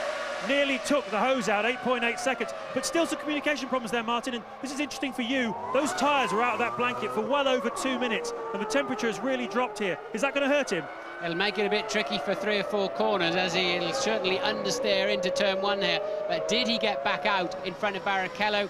No, he did not. So Coulthard will rejoin. He is now 3rd place. So Ferraris 1 and 2 then. Coulthard back down to 3rd. You heard the word understeer there. What that means is that the car wants to go straight on when the driver wants it to turn left or right. All the cars are suffering from understeer here because of the revised aerodynamic regulations, but the McLarens in particular are suffering, and it's a problem which is going to carry on until at least after the Brazilian Grand Prix, as Mika Häkkinen now closes up on Jos Verstappen, going for 4th position. Arrows 4th, McLaren 5th, and Ralf Schumacher is now the fastest man on the track in the Williams. In section 1 that is, but Verstappen still cutting the mustard, look, and obviously very quick in the I think he'll lose some of that advantage now that he had earlier on in the race when he was running as high as 2nd place in the early stages after the restart behind the not the restart really, after the safety car released them, and Verstappen place in the early stages after the restart behind the not the restart really, after the safety car released them, and Verstappen really still managing to hold his own against Häkkinen in 5th place. Now we are at half distance now, lap 27 out of 55. Here is the order and here are the gaps. Michael Schumacher, Ferrari, leads David Coulthard, McLaren by 47 seconds. Rubens Barrichello is 10 seconds behind the McLaren and gaining. Jos Verstappen and Mika Häkkinen are having the battle that you can see for 5th position. In 6th place is Ralf Schumacher, 10 seconds behind the two that you are looking at, and going very, very quickly indeed in the Michelin-shod Williams BMW. 7th is Frentzen. And Verstappen there losing the back end of the car as he went for the downshift. He's still trying to hang on to it around the outside and does so beautifully. Really kept his head well there, Verstappen. As they come up to Mazzacani in the Prost, leading Jenson Button, and they are down in 14th and 15th positions, about to be lapped by the Arrows and the McLaren there. So if either of those two balk Jos Verstappen, this is Mika Häkkinen's opportunity to get past the Dutchman. Yes, and any of those drivers are not really used to having an Arrows cruising up behind them and lapping them, so they may not realise initially what's going on there. And it's starting to rain again. They're all out on groove tyres now, as far as I know, and with the rain coming down, we face the prospect of the race changing again as they have to contemplate coming in for wet weather tyres, but it depends how wet it is. I remember in the past as Jos Verstappen goes past Jenson Button, who holds up the McLaren of Mika Häkkinen behind him. He was on his racing line, he couldn't move, and now Mazzacani is going to yield to the flying Arrows with the Asia Tech engine, and Jos Verstappen goes past, Mika Häkkinen has got past Button, Mika Häkkinen challenges Mazzacani, goes through on the inside, and Button is right with the McLaren as well. Now these 4 cars are on 2 different laps, but it's a great race. It is, isn't it? And Häkkinen really getting terribly badly balked there by Mazzacani. Mazzacani finally getting out of the way, and Jenson Button saying thank you very much, I'll have a little bit of that. So Button moving through then up into 14th place. On lap 28, Schumacher leading Barrichello by an incredible 64 seconds now. And the fastest lap we have in this race is Michael Schumacher, 1 minute 41. So he's about 2/3 of a lap ahead of the man in 2nd place, his teammate in the Ferrari. David Coulthard, 18 seconds behind Barrichello. Of course, why is Michael Schumacher over a minute ahead? Well, they put intermediates on during the pace car, and he stayed on them. He has not come in the pits to put on the slicks, and he is still easily by over 3 seconds faster than anybody else on the racetrack. So those inters working beautifully for Michael Schumacher. Yeah, it's not just that he's a superlatively good driver with incredible reflexes and who is magnificently fit and gigantically experienced. He uses his loaf. He thinks all the time. It never ceases to amaze me how a top Formula One driver can devote about, what, 90% of his, no, not 90%, an awful lot of his talent to thinking about what's happening as opposed to just driving. And they're really having to tread carefully out there, Marion. Look at Ralf Schumacher now homing in. He was 5 seconds a lap faster than Häkkinen on the previous lap, although we did see Häkkinen getting caught up in the back markers. And Ralf there clearly finding some more grip on this slightly dampening racetrack that we've got at the moment. Light rain out there, but once again it's Michael who's on the perfect tyres. And 10 out of 10 therefore to Jos Verstappen in the Arrows, who is staying ahead of the double world champion from Finland. Michael Schumacher, lap 29. Now they're closing up on Tarso Marquez in the European Minardi. He's in 13th position. His teammate Fernando Alonso is out of the race. Mika Häkkinen has a look at Jos Verstappen, and they're all past the Minardi. And Ralf Schumacher having a look at Mika Häkkinen as they come down the straight. Now this BMW's got colossal grunt and he goes past. So Ralf Schumacher moves ahead of Mika Häkkinen and takes 5th position in the Malaysian Grand Prix. Well, that was amazing. Häkkinen didn't bother pulling over to get in the way. He just looked out of the side of his car as the Williams whistled past him. Amazing. And the Williams whistles up on Jos Verstappen. And I think in the mood that Ralf Schumacher is in, and with that tremendous power behind him, he's going to go past the McLaren in a way that the Arrows in a way that Mika Häkkinen and the McLaren was not able to do so. but Jos Verstappen holds on. He's getting the power down. Now they're closing up on Fernando Alonso in the second of the two Minardis, who is in 12th position. The gap between them is shrinking rapidly. Jos Verstappen has got to start planning his tactics now for lapping the Minardi in such a way that he can prevent Ralf Schumacher there from getting past him. Now there is the Minardi about to be lapped by the orange arrows and the white and blue BMW as Mika Häkkinen falls back. Yes, I mean, Ralph's really fighting that Williams, no doubt about it, but his lap times are pretty impressive. He's matching now the two Ferraris up front, and the rain must have eased off again now, because once again they're back on that sensible slick pace on a dry track, so that the Ferrari mechanics, they're ready. Now finally Barrichello matching Schumacher's lap times. Will they think about pulling Michael in for a set of slicks? And that will be at the end of lap 30 for Michael Schumacher, finally going to those slicks. And the moment of truth is coming now for Jos Verstappen as he comes up to the Minardi, and which moves over and lets him through. Nice bit of driving from the inexperienced Fernando Alonso, a star of the future if ever I saw one. Ralf Schumacher having another look at Jos Verstappen as they turn into the final corner on lap 30 out of 55, turn 15. Now Ralf Schumacher is close enough this time, ideally, to be able to get out of the slipstream of Jos Verstappen, who looks into his right mirror and sees that yellow helmet right behind him. Not quite close enough. Michael Schumacher, race leader by some 67 seconds, James. As I said it, Martin, lap 30, bought himself 6 laps with that safety car period. They're putting the slicks on. What they've been trying to do is push it towards the one-stop fuel window. And as you can see now, all this fuel going in. Yes, he's fueled through to the finish. 12.8, he's fueled through to the finish, and Coulthard is not. Coulthard, I believe, will have to stop again. And you saw the mechanics reach deep, deep, deep into the side pods to clear any debris out of them. I'm not sure Coulthard will stop again, James. If he started the race with a lot of fuel on board, he wouldn't need to stop any longer. Even if he stopped early, he wouldn't need to refuel for much longer than Michael Schumacher, but we'll have to wait and see on that one. But Schumacher clearly then will retain his lead. He had 67 seconds when he came in. He's going to lose about 27, 28 of that, so he'll still be in the lead by over half a minute. On the and that's a wet tyre tread that's just fallen apart. So somebody, we just saw the tail end of that car going in the pit lane. Somebody that's down the final straight, and it is one of the Minardis. It is a Minardi, yes, has stayed out too long. Stayed out too long, Murray, on those wets and thrown a tread, basically. Well, we've all seen truck treads on the motorway when we're driving. That's an unusual sight for a Formula One driver. But Michael Schumacher has rejoined in the lead ahead of his teammate Rubens Barrichello.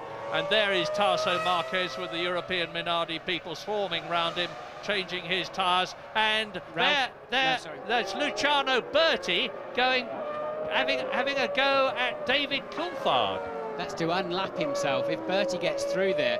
And the Michelins, which Berti is on, of course, really are working well at this stage of the race. But I don't quite know where Berti came from there, whether it was Coulthard lapping Berti and then Berti sort of having a bit of a faint stab back up the inside, or whether he really is homing in on Coulthard. We'll have to wait and see. But what an absolute blinder of a race Holland's Jos Verstappen is driving. Look, Ralf Schumacher has dropped back. He's staying ahead of Mika Häkkinen. There is the Jordan behind Mika Häkkinen of Heinz-Harald Frentzen. So you're looking at 4th, 5th, 6th and 7th together. Verstappen, Schumacher, Häkkinen and Heinz-Harald Frentzen.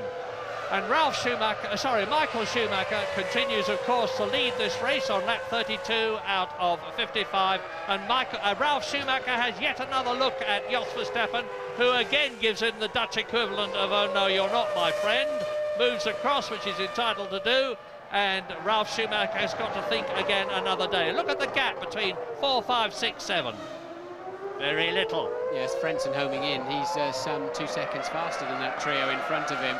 And what are we going to see here? We're going to see it's a puncture actually on the Minardi, and later on it throws a tread. That tread gets left in the middle of the final straight. A dodgy situation to get out there and recover that, although the marshals will have a very good and long view down the track. Look, that'll have to be picked up, and that wants gloves on it when it's picked up, because that'll be extremely hot. So Verstappen then creating a little bit of a traffic jam behind him. If they've got they just haven't got. Now That was a very late, very late attempt there from Ralph, and Verstappen will be doing well if he can. There's no space for him there, so Ralph really a brave one and left Jos Verstappen to avoid an accident.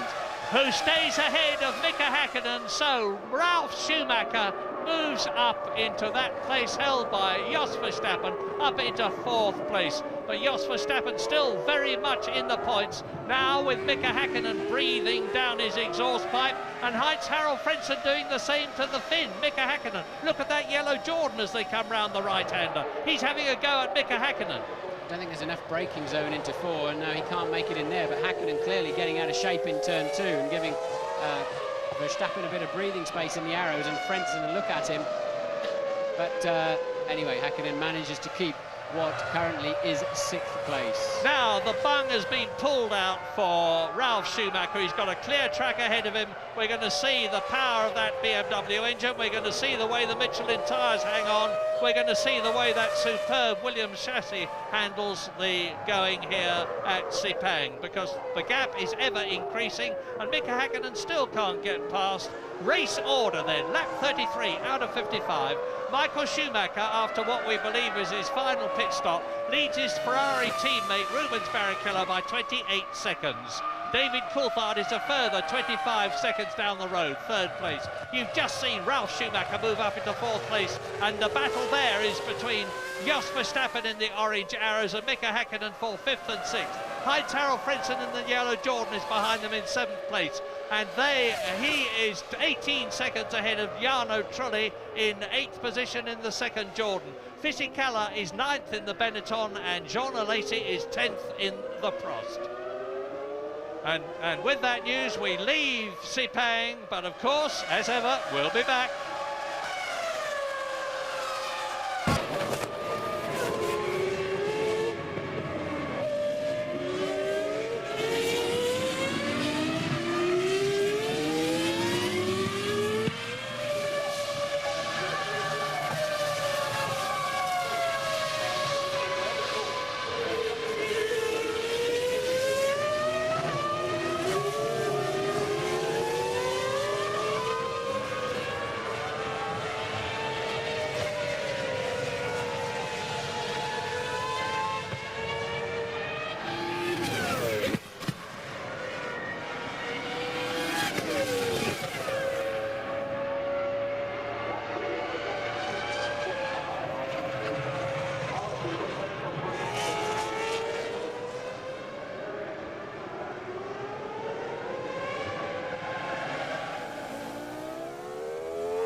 Lap 34 out of 55, and whilst this is the race on the track for the positions held by Verstappen 5th, Häkkinen 6th and Frentzen 7th, the man who is really flying here is Ralf Schumacher in the Williams BMW, who is in 4th place and gaining on 3rd position David Coulthard at the rate of about 1.4 seconds a lap, and the gap between them is about 12 seconds. So there's going to be real excitement there, but it's still Michael Schumacher out on his own, having had his final pit stop, we believe, leading his teammate Rubens Barrichello in the Ferrari by 25 seconds.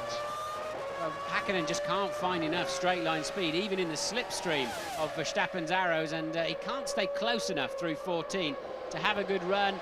Plenty of straight line speed then in the arrows, so he's going to have to make a do-or-die effort up the inside, as Ralf Schumacher did in the end to pass Verstappen. But as soon as Ralf was released, you're right, he's now the fastest man on the track, down in the 1 minute 45s, hauling in David Coulthard at a 2.5 a lap. That's going to be the scrap for the final podium position, assuming the two Ferraris have no further problems. So a good scrap shaping up there then, but Verstappen still hanging on in front of Mika Hakkinen there. That's 5th, 6th, and with Frentzen just in tow, 7th place. Have you seen Tom Walkinshaw here, Martin? Haven't seen Tom this weekend, no, he's probably listening to us at home. Tom, the boss of the Orange Arrows team, if you're watching, Tom, we're hanging on for you, and I'm sure you are sitting there biting your fingernails because Jos Verstappen is doing a terrific job for you, as has everybody else at Leafield. The Arrows is really superb here. Yes, and while we were in the break, Fisichella dropped out of the race with some kind of mechanical problem by the looks of it. So Fisichella now out of the race, and we are down to just, well, we've still got 14 runners left. We haven't had that's the first car to fall out for a while. And Frentzen is now starting to give Mika Hakkinen a hard time. And Australia's team, Australia and Italy's team, the European Minardi team, has got both its cars still in the running. Marquez is 14th out of 14 and Alonso is 13th out of 14, but they're both doing terrifically well to stay in this race as they have done. And now Ralf Schumacher is again doing a fastest lap of this part of the race. There's still about 4 seconds off the fastest lap of Michael Schumacher, which was on lap 3 in the Ferrari when conditions were very good indeed. But now Mika Hakkinen has got Frentzen behind him and Verstappen in front of him as they come out of the final turn, down the Kuala Lumpur straight into turn 1. And look at the arrows. It's not losing anything to the Ferrari, to the McLaren. Not at all, is it? And it's Hakkinen now coming under pressure. Ralf Schumacher just on a massively fast lap of 1:43.6, still hauling David Coulthard in. And also Barrichello beginning to close that gap down, but it's still a full 24 seconds that he's behind teammate Michael Schumacher. Well, last year the order was Michael Schumacher the winner, David Coulthard in 2nd place, Rubens Barrichello in 3rd position. Those 3 drivers are up there in the first 3 positions on the podium this year in a different order, because Barrichello is 2nd and not 3rd, and Coulthard is 3rd and not 2nd. But it was Mika Hakkinen who was in 4th position last year, and now we look for the first time for some time at one of the Ferraris. It's that of Rubens Barrichello, soldiering on very quickly, but 24 seconds behind Michael Schumacher, who has got this race by the throat. Rubens, 3rd in Australia, and the Ross Brawn team have produced a magnificent motor car. We've been used to Michael Schumacher try to lead Ferrari back to victory as Giancarlo Fisichella walks in. Not a good race for him, and of course he was well out of the order in Australia too. It's a hard season for him, and they're all closing up now on Luciano Berti, who is in 10th position in the Arrows. He moves over, he lets Verstappen through, he lets Hakkinen through, and he will let Heinz-Harald Frentzen through. Yeah, Berti in the Jaguar. Remember, Fisichella started at the back of the field. We're watching him walk back in after he confused himself on the start line and parked on the wrong side of the racetrack, and they had to abort the first start of the afternoon because Fisichella was asleep. Well, you're not seeing much of Michael Schumacher because he's out on his own, 24 seconds. But the man to watch at the moment, as I keep on saying, is Ralf Schumacher. He's on another fastest lap. He's got the gap between himself and 3rd place David Coulthard down to 5 seconds now as we watch this terrific tussle between Holland's Verstappen, Finland's Hakkinen and Germany's Heinz-Harald Frentzen. 2 Germans in the top 7, 1 Brazilian, 1 Scotsman, 1 Dutchman. Now this is Tarso Marquez. He's down in 14th position, and coming up behind him is the Prost, both the Prost are left in the race. Mazzacani from Argentina is in 12th position. John Alesi is in 9th position. There is Rubens Barrichello, who has lapped this battle between Mazzacani in the blue Prost and Tasso Marquez in the black European Minardi. And it's Marquez who is pulling away. So Ralf Schumacher then, he's on another hot lap. He's going to have the gap down to 2-point-something seconds, I would imagine. 2.3 it is, and another new fastest lap of the race for himself. That is Ralf Schumacher, and now just 2.3. He'll be up behind Coulthard before the end of the lap that they're on at the moment, but this is still the scrap behind them for 5th, 6th and 7th. Now they're all on slick tyres, on groove tyres, which require the driest part of the track. When you look down from the helicopter, you will have noticed a light grey line on the tarmac all around the circuit, and really they're having to stick to that, because if you move off onto the wetter stuff on these groove tyres, the grip will diminish. You'll get wheel spin, you get enormous deceleration when you take your foot off the accelerator in these cars, and you can very easily spin out of contention. And it's probably that, as much as anything else, that's making it so difficult for Mika Häkkinen to do anything about Jos Verstappen in front of him. Now, where is Ralf Schumacher? He is so hooked up. He's over 3 seconds faster than anybody else, including his brother Michael now. This stage of the race, with the track just now slightly damp, it's Ralf Schumacher that is absolutely on the move, and he's been homing in. Last time round, 2.8 seconds quicker than third place man Coulthard, and still line astern then 5, 6 and 7. Now, the interesting thing about that is that Ralf Schumacher is on the Michelin tyres. Michael Schumacher and Barrichello and Coulthard are on the Bridgestones. So the first 3 are on Bridgestones, the 4th, but fastest, is on Michelin's. Now I can tell you why, because Ralf Schumacher, I believe, looking out of the pit, and he's through. Sorry, he's through in 13. And Verstappen doesn't give in. He tries to go through on the inside. He's trying again. Jos Verstappen is a fighter every inch of the way. Mika Häkkinen got past him. Jos Verstappen has refused to give way and refuses still to give way. Runs wide. And Frentzen goes through on the inside. He's going to take both of them. No, he isn't. He takes Häkkinen. Häkkinen, far from gaining a place, has lost one. And Frentzen now is going to have a go at Jos Verstappen. Wow! Yes, Häkkinen then so deep into 13 and 14, clearly lost momentum on the exit. Jos said, right, I'm going to have another go at you, and stuck with it. And this is Ralf Schumacher. That's why he was so fast. He was low on fuel, but still extremely quick laps there from Ralf. But that'll take the pressure off of Coulthard. But he's still a half a minute behind the Ferraris up front, and Verstappen then hanging on to 5th place. Great drive from him today. Yeah, the incredible Jos Verstappen has seen Mika Häkkinen off. Now, is he going to do the same to Frentzen? But look at the gap that's extended between him and the yellow Jordan. The battle for 5th, 6th and 7th position continues to rage. I think Verstappen's right rear gave Häkkinen's left front a bit of a slap as he just lost the back slightly under braking for that turn 15, but I don't imagine either car will have any damage. James Allen. Yeah, while all that was going on, Martin, Ralf Schumacher, the reason he was flying beforehand, he dived into the pits. He had pitted on lap 17. They rolled the dice on a 2-stopper, and it's not worked for them today. He's slipped down to 7th place now, but the reason he's been able to make such good progress, apart from the fact that Michelins are working well here on this warm surface, is his straight-line speed advantage from the BMW engine. 9 kilometres an hour faster than either Ferrari or McLaren. Pretty awesome. Yeah, and talking about championships, which we now can start to do, because we're on lap 40 out of 55, as Mika Häkkinen has a look at Heinz-Harald Frentzen.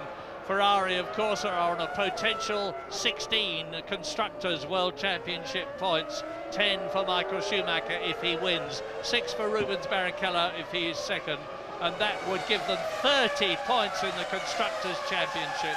McLaren are on a potential 5 points. Here we go again with a replay then in turn 15, and yes, Jos just getting the back, stepping out as he was downshifting very, very late on the brakes, obviously to try and keep up the inside, and well, Frentzen there really almost having a chance to jump the pair of them at the same time, but didn't quite have the commitment to make it up the inside of Verstappen as well.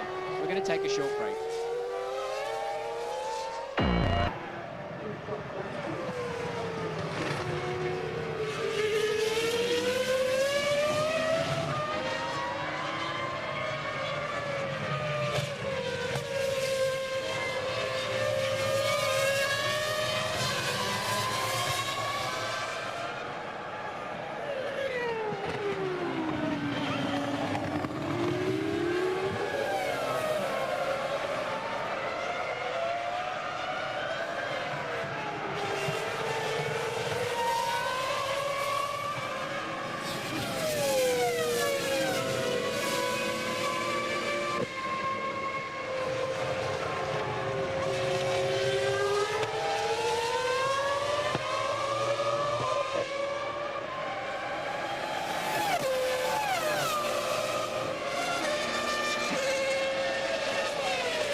pit stop.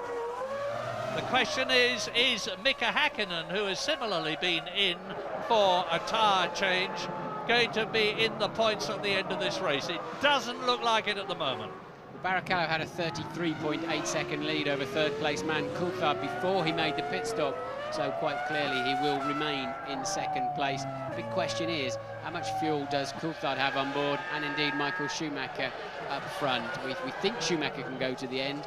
I suspect Coulthard may be able to go to the end unless he's swapped strategy during the race, but let's see now. Verstappen still on the racetrack now, up to fourth, Frentzen fifth, then Ralf Schumacher rejoining after his stop in sixth, Hakkinen seventh. James, what can you tell us? Yeah, splash and dash there for both Barrichello and Hakkinen. In Barrichello's case, I think it was also a little bit to do with the fact that he may be running some pretty high temperatures. They've been trying to clear those radiators at both of his pit stops from the moment where he went off. My calculations are that Michael has enough fuel to go to the finish. Now, I said I thought Coulthard had to stop again, and you said you thought he didn't. And I've been doing a bit of maths on this. You might well be right, provided that Coulthard started with about 110 kilos of fuel at the start of this motor race, because he only took 60 on lap 27, and it doesn't work out any other way. So if he started that heavy, he could go to the finish, touch and go, but it's quite a possibility. I don't think these cars carry 110 kilos. I'm not sure what the capacity of the McLaren is, but that would be absolutely at the very, very top edge. So Coulthard may have to do a short fill towards the end. So he's third at the moment. So Schumacher leads then by it was 18 seconds before Barrichello's next pit stop. Then Coulthard, Jos Verstappen, Frentzen fifth, Ralf Schumacher sixth, and already flying again now, Ralf Schumacher.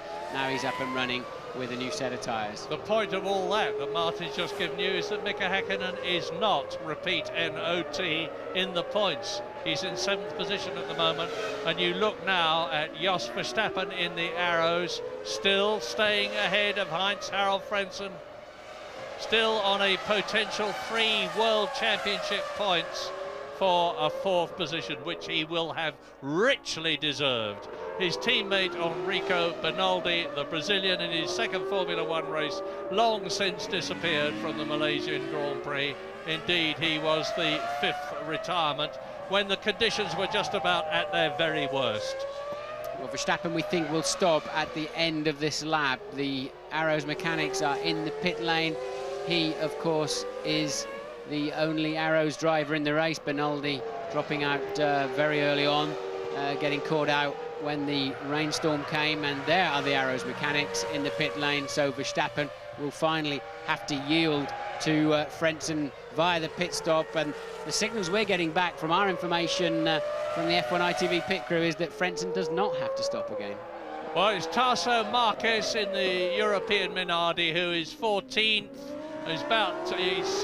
He's been lapped several times already. He's about to be lapped by Verstappen, who will be coming in at the end of this lap from 4th place to give that position to Heinz-Harald Frentzen. Some reward to the German for hanging on the way he did, and for scrambling past Mika Hakkinen the way he did.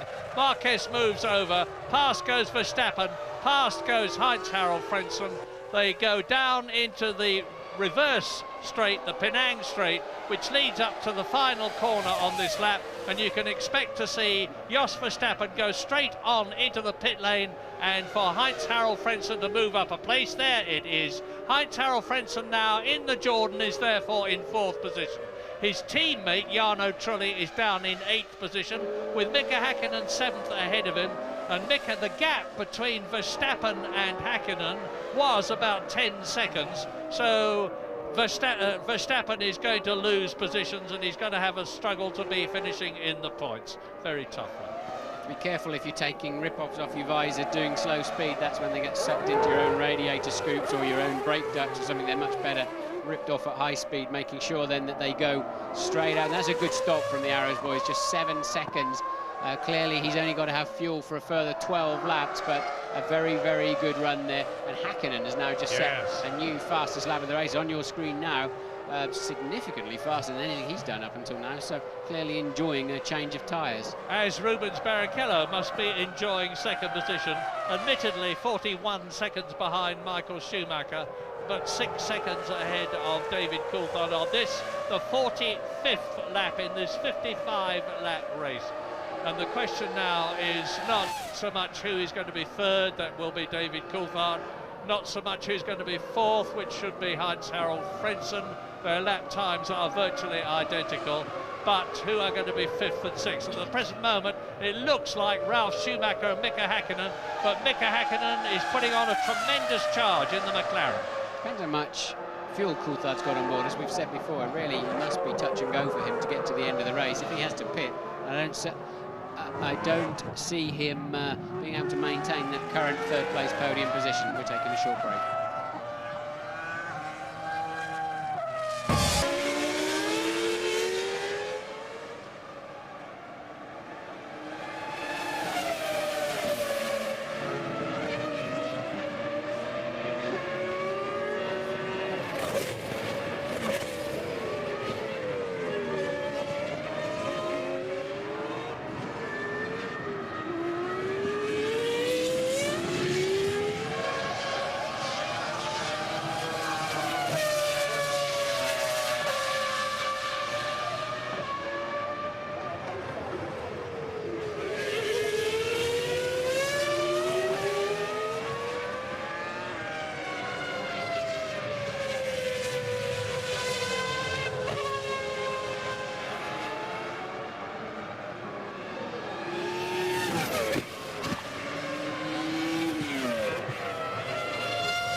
Lap 46 out of 55, which was originally intended to be a 56 lap race and was shortened by 1 lap after the problems with the first start. And it looks at the present moment as though Ferrari are going to finish first and second to give Michael Schumacher his 6th successive victory. And if they do, it will increase their already substantial lead over McLaren in the Constructors' Championship by 11 points. It will give Michael Schumacher 20 World Championship points. David Coulthard will still, I'm just trying to work out in my mind, no, Rubens Barrichello will almost certainly move up to second in the Drivers' Championship. But on lap 47, it's Schumacher leading Barrichello by a massive, you're looking at Barrichello now, by a massive 38 points. And there is the McLaren of David Coulthard, only 4 seconds or so behind Barrichello. His last 2 or 3 laps, Coulthard has clearly found a bit more grip. The track looks like it's virtually dry now, as you can judge by Mika Häkkinen's new fastest lap of a 1:41.4, and Coulthard now really beginning to home in that gap down to just 4.5 seconds, as you said, Murray. He's inching 3 to 5 tenths per lap out of Barrichello, but will Coulthard have to pit again for fuel? If he does, Frentzen's only 19 seconds down the road and could well steal that 3rd place. Much better season start, Martin, for David Coulthard than last year, because it looks as though he's again going to finish substantially ahead of his World Championship teammate. Yes, it does. I mean, I think it's been a very similar weekend to Melbourne for him. Had a bit of an iffy qualifying session and then a very mature and professional drive to make the most of a bad grid position. Led this race for a long time at the beginning, kept his head in all of the chaos in the downpour to be first into the pits of the main pack to get those wets on. So Coulthard then really, as you said, a good solid drive, but he's got to sort that qualifying out. Yeah, he started 6th in Melbourne and finished in 2nd place. Started 8th here. Looks as though he's going to finish 3rd. But very, very solid, praiseworthy drives to give him World Championship points by finishing on the podium. And Louise Goodman has got some news for us. Yeah, just to touch on what Martin was saying about Coulthard there, and Willie, won't he have to come into the pits again? It's a fairly similar situation down at the Jordan garage. There are a few tense faces down here. They are hoping, I stress, that he will be able to go to the end of the race, but they're not entirely sure. We saw him doing some slow lap times earlier on.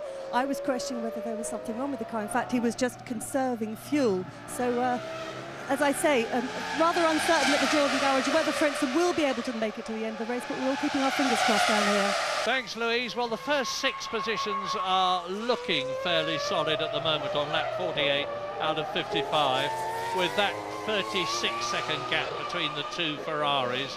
David Coulthard is lapping virtually the same, to within 100th of a second, the same speed as Rubens Barrichello. He's not gaining on him at the moment. Heinz-Harald Frentzen actually is lapping in exactly the same time as David Coulthard, so the 2nd, 3rd and 4th are maintaining a very steady gap. 4.5 seconds between Coulthard and Barrichello, 19 seconds between Frentzen and David Coulthard, and Ralf Schumacher, after his stop, is still in 5th position, but 8 seconds behind Frentzen and 6 seconds ahead of Mika Häkkinen, who is lapping much, much quicker. He's lapping about 1.5 seconds faster than Ralf Schumacher and will be looking ideally for 5th place, although I can't see him getting it. Yes, now Ralph's got a bit more fuel on board and a different set of tyres. He had got the pace, but it seems we're on the drier track. It's where the Bridgestones are starting to come into their own again. So, unfortunately, with that sort of out of sync 2-stopper that Jos Verstappen did in the Arrows, that's put him just out of the points in 7th place. So, and not lapping particularly quickly at this time either. Now it's bone dry. The McLarens are suddenly on form. Yeah, and Bridgestone have got 5 of the top 6. Michelin have got 1 with Ralf Schumacher in 5th position, Williams, BMW, and you're looking at the master himself, Michael Schumacher, on his 49th lap. Really, he's just got to keep it nice and steady. Tour around by his standards, 1 minute 44 compared with his fastest lap of 1 minute 42. And 2 seconds isn't very much in terms of time, but if you're a racing driver in Formula One, it's taking the edge off your ultimate performance quite a lot. Another new fastest lap then by Häkkinen at 1:40.9, and well, Michael Schumacher with a half a minute advantage over a Ferrari 1-2 at the moment. You wouldn't imagine that, would you, as they were bouncing across the gravel and completely out of sync. Spent a minute in the pits trying to sort out which tyres they were going to put on. It looked like their afternoon was completely trashed, to be honest. Yeah. But somehow or other, they're way out front. I remember right at the beginning of the broadcast saying that people who should know better are writing McLaren off, but don't you believe it? Well, McLaren got up there, but things have gone awry for them since. Ferrari are definitely on top at the moment, but you can never discount the Woking team. They've won, they're used to winning. Ron Dennis, the boss, says he feels pain whenever he finishes second. He'll be in pain after this race, but it will motivate the whole team even more than their normal motivation, and they are a very motivated lot at Woking to get to grips with the prancing horse team from Maranello, Ferrari. Yes, Barrichello now edging back out on 3rd place man Coulthard. You're watching Häkkinen, but just to remind you how, despite now swanning around at the front, just minding his own business, Michael Schumacher still over half a minute in the lead, and that is because they moved onto intermediate tyres, and it's just absolutely the right tyre. Then changed it to effectively a one-stop strategy for Michael Schumacher, and it's all been too easy since then.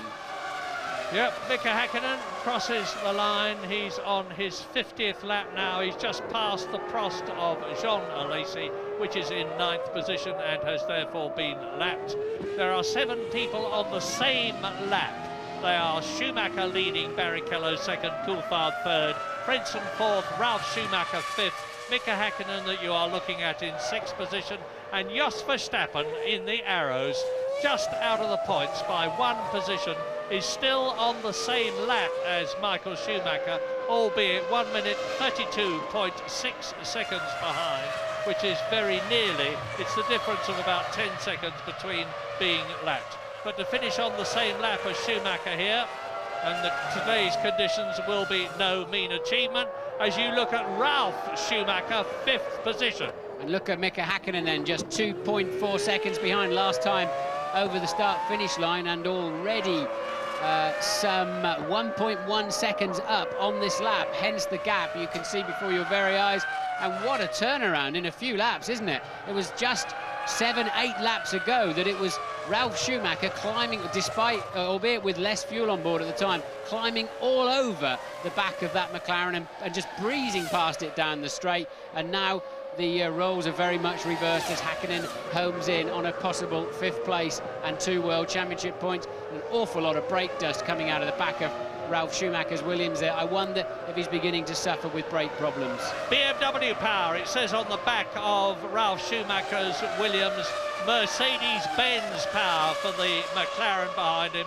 The two German Titan engine and car firms battling for this position for 5th place. Now Ralf Schumacher's got an enormous amount of grunt, but Mika Häkkinen has closed up on him all the time. Ralf Schumacher has got to now make his Williams as wide as he legally can on the track. He mustn't weave about to prevent Mika Häkkinen getting past him. He can move about a reasonable amount, but if he does it too much, he'll be shown the blue flag. Well, he's not doing it at all at the present moment.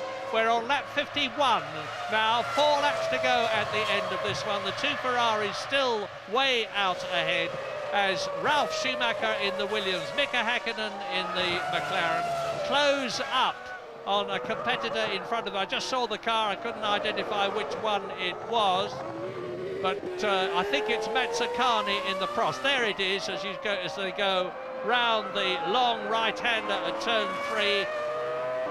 And Mika Häkkinen visibly closing up. He's right on the rear wing of Ralf Schumacher now. Ralf turns in through the left, through the right. Yes, this is 13 leading into 14.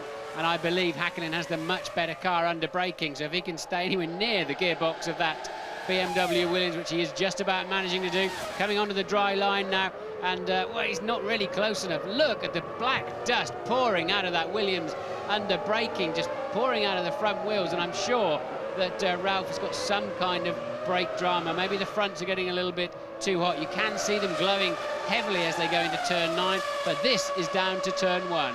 Bit of heavy oversteer from the Williams there as the back stepped out as Ralf Schumacher straightened it up out of turn 15 and went into the straight. They're on their 52nd lap now.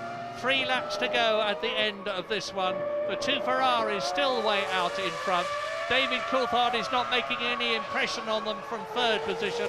Heinz-Harald Frentzen in the Jordan is still in 4th place. This is the battle on the circuit, and what a battle! And Coulthard is slowing down now, so obviously no sign of the McLaren mechanics in the pit lane. Coulthard now knocking his pace off. He knows he now can't catch Barrichello or Schumacher in front of him, and definitely in a fuel conservation mode. He's got 16 seconds back to Heinz-Harald Frentzen, but Häkkinen then still in 6th place, Ralf Schumacher 5th.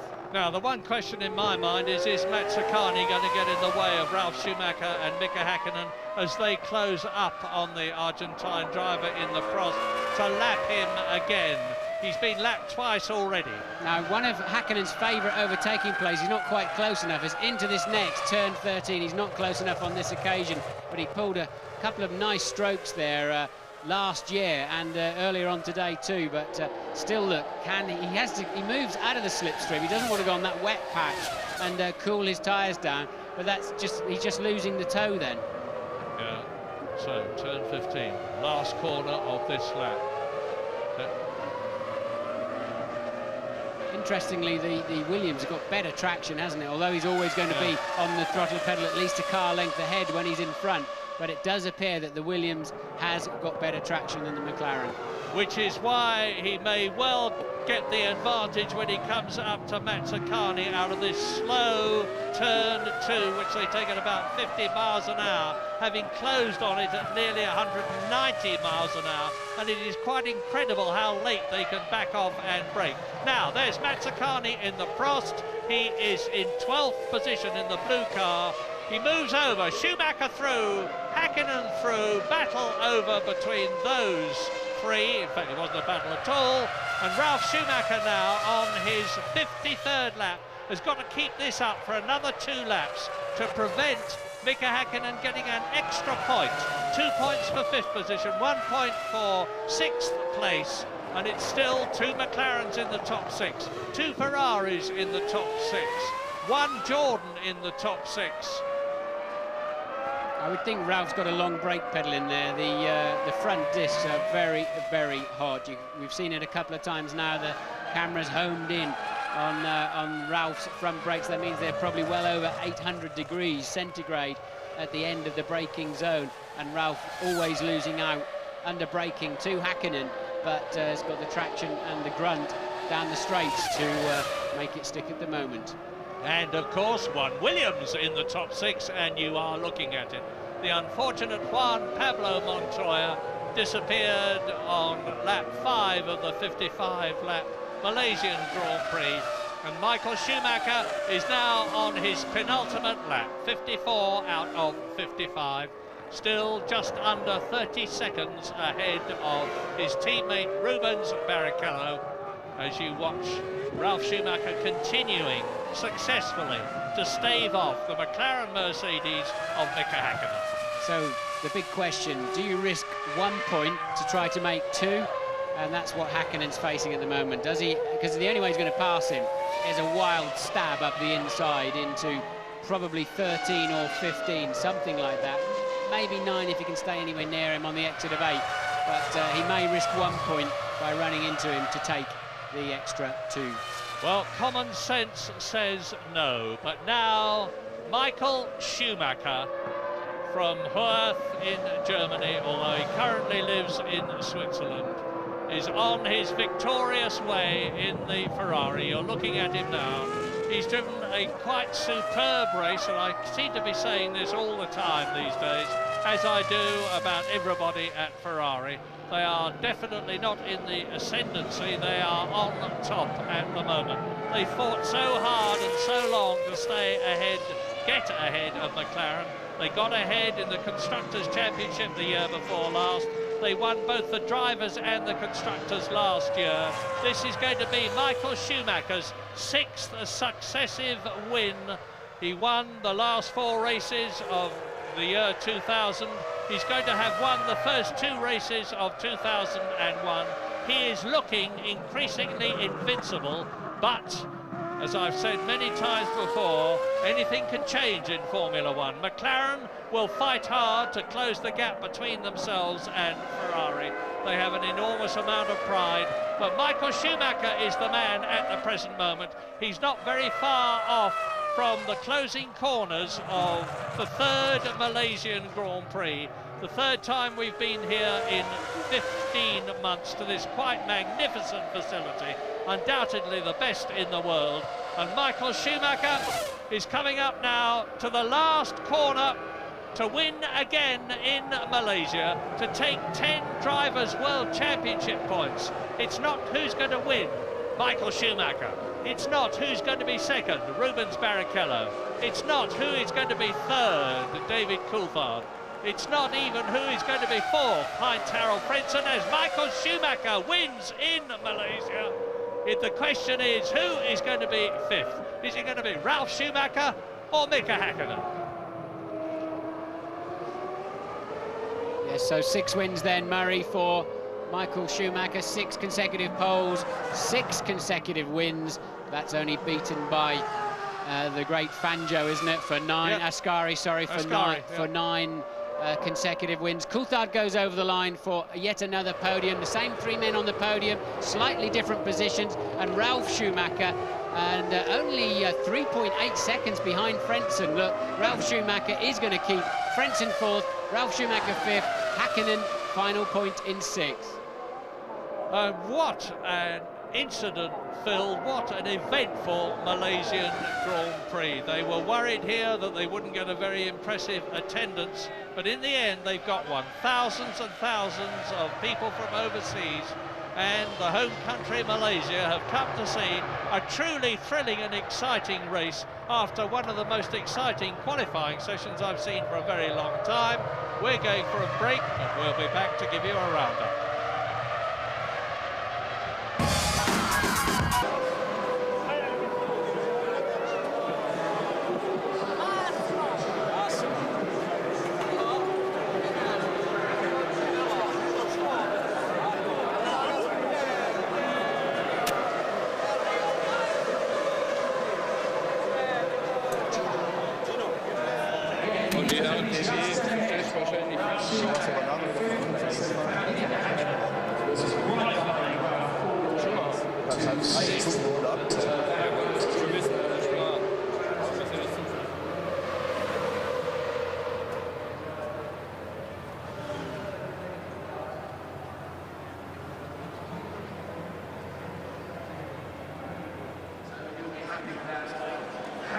In 6th place, Jos Verstappen at one point well up there. He ended up in 7th place.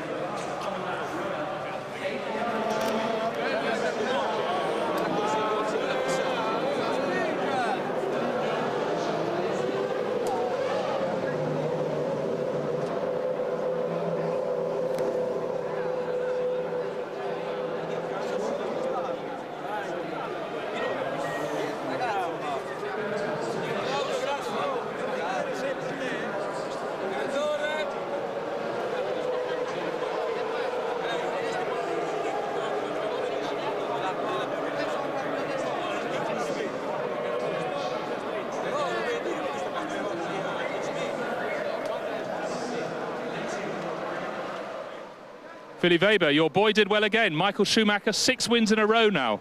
I'm very happy man today. Yes, it was a fantastic race. It didn't look like at the start, but I know we have a good car and a strong driver, so it shows up end of the day to a win, and it's fantastic. But it was also down to a very good choice on tyres. Absolutely, yes.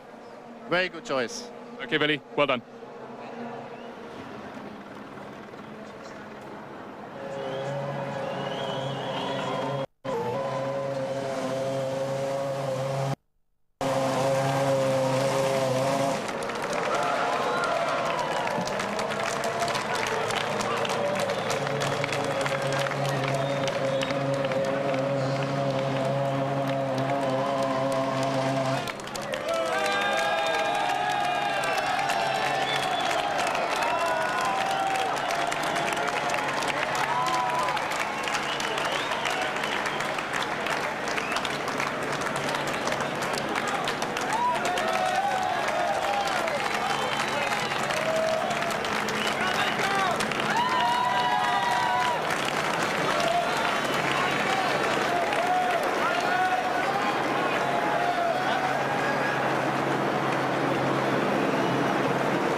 Dio mo che margine!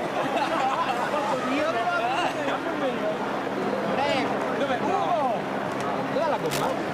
La gomma? Ivano!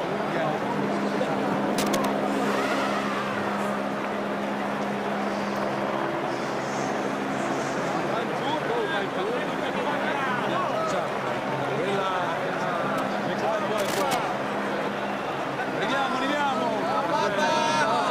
Andiamo a casa!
Michael Schumacher, Rubens Barrichello and David Coulthard. Michael, many, many congratulations. It's your 6th win in a row, but on the team radio, when on the slowdown lap, we heard you saying to Ross, oh, it was a bit boring at the end. Was it boring at the beginning? I didn't say boring. No, you must have misunderstood something. I said it won't be as easy for the future. We have to keep pushing. No, you can't call this race boring. It was very exciting. I mean, I thought it was all finished by whatever lap number when the rain started, and I went off the circuit. I was seeing the barrier already very close and thinking, that's my part now. And then I saw Rubens just coming next by the same corner. So actually, we were lucky that the car stood in shape and didn't get heavily damaged. And we were able to do the race we did finally. Now, once the safety car came in, you were about, I think, 5 seconds a lap faster than everyone else. Why was that? First of all, I think we had intermediate tyres on compared to some drivers had rain tyres on, and I think that is a bit of a difference. Although I was behind Jos, and Jos, he was flying. I mean, he was on rain tyres. I think he was the fastest car basically out there, and I thought it would be a lot easier to overtake him, but he was going very well, and he made it very difficult to me. How much of a gamble and whose decision was it to put you on intermediate tyres in the middle of a monsoon? It's a driver's call, actually, and we knew that if at all it's going to be a shower, we might struggle for a number of laps, and it will be better for the end, and that's the way it was. Thank you very much, Michael. Rubens, you too were involved in those incidents in the first 2 or 3 laps, and it culminated in you having a very, very long pit stop. Talk us through all that. Well, you know, I told Ross like 1 lap before win-off that he was actually speeding down a bit, and when I saw Michael going off, I was too close to him. My car was handling quite well at that time, and then, you know, out of turn 5, I saw him going straight. I had no time to do anything. If I had a spin at that time, I would actually collect Michael right in the middle. So I was lucky to recover and, you know, get going. It was a shame that, actually a pity that I couldn't pit stop, go to my pit at that time, because, I mean, we took the decision to stay on the track, and, you know, all of a sudden I think I spun 3 or 4 times again. There was a lot of water on the track, and but we made the good choice on the tires, and unfortunately, the pit stop took so long. I mean, it was going quite well. All of a sudden, I saw one of the mechanics putting a slick tire on my right side, and the engine was already too hot. Everything was running hot. I saw Michael behind me. I didn't know what to do. So basically, I had to calm down and go again. Now, I think at the end of the day, Michael made 1 stop and you made 2. Was that always the plan? That's petrol stops. Well, I mean, I tell you, Michael is a hell of a driver, and. But I wish I could have a little bit of his luck as well, because I think when he went off, he didn't collect as much stones as I did. So I had to stop once more to clean everything, basically. So at the end of the day, he got it. I think during the course of the race, you actually lost both your barge boards. How did the car handle with those items missing? You know, I think we have a good car, a fantastic car, actually. I mean, the best car I ever driven, like I have said. Once I came on the radio to tell that I saw some bits of the car flying, and that's basically was some of the barge boards and maybe the brake duct or something. But I ran off the track 3 or 4 times, so the cars are very robust, but I mean, they're not off-road cars. So basically, that's the story. Thanks, Rubens. David, you started 8th, but at the end of the safety car period, you were 1st. Was that great driving or good luck? Well, I wish I could say it was great driving, but of course, it takes a lot of luck in those circumstances. And when I saw both the Ferraris going off, that gave Trulli, who was running in front of me, a bit of warning, and it gave me some warning. So we stayed on the track, and obviously it was quite clear we would have to come in, even though it was only half wet on the track, and the other half of the circuit was completely dry. But coming into the last corner, both Jarno and myself spun, but I managed to keep it going and come into the pits. And at that time, we thought it was the right decision to go for full wet, and clearly with that amount of water, it was. But as the safety car then came out, you can be sure that you're not going to start driving again with so much water on the track. So in hindsight, intermediates would have been a better tyre, because we had to run the wets a long time, and I was losing a lot of time, obviously, to the Ferraris when I was waiting for the slicks. Again, the two of you, Mika and yourself, made a different fuel stop strategy, 2 stops during the race and 1 for yourself. Was that always planned? No, we're flexible in the circuit, especially given especially where I qualified, and certainly for Mika as well. You have to try and leave an element of flexibility there, because we knew the weather was a little bit dodgy, so it was 50-50 whether we'd have a wet race. Hello. Michael, in the past couple of weeks, you've amassed 6 consecutive wins, which is a modern-day record. You've gone to 33 poles, which is second all-time. You now have the most fastest laps of any driver and the most kilometres led. Is that important to you? It's nice to listen to what you said, yes. But honestly, at the end of the day, it doesn't count as much as how many races you win or how many championships you win. And on the other side, it depends as well, how do you win it? And I'm obviously more keen on the results we achieve because we have worked very hard to achieve them, and that is what counts to me. Thanks, gentlemen. Very well done. And now a word from Michael and Ruben in their own languages. Michael. Ja, het geheim zat hem dus in de banden.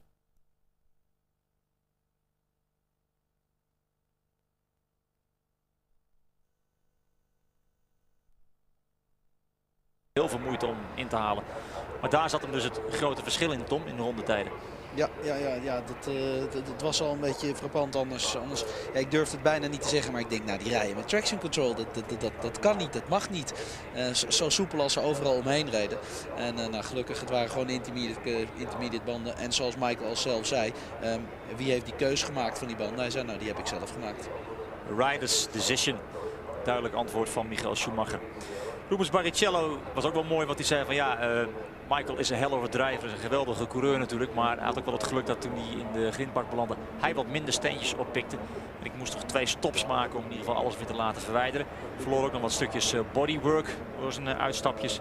Maar het is gewoon een hele goede wagen en duidelijk tweede plaats voor Rubens Barrichello. Coulthard. Hij zei nou, dat was meer geluk dan wijsheid dat ik op de eerste plaats belandde. Want ja, we zagen de beide Ferraris te afglijden, Trulli en ik. Dus toen hielden we maar eventjes in. Dat was ons geluk. Maar het is duidelijk dat de McLaren lang niet zo goed is als de Ferrari dit jaar. Vandaar dus een dubbele overwinning. Een 1-2 dus voor Michael Schumacher en Rubens Barrichello. En Coulthard moest het doen met de derde plaats. Goed, Enrique Bernoldi nog maar eens eventjes voor de camera gehaald, voor de microfoon. Een van de eerste uitvallers. Enrique Bernoldi, very exciting in the opening laps. What happened to you?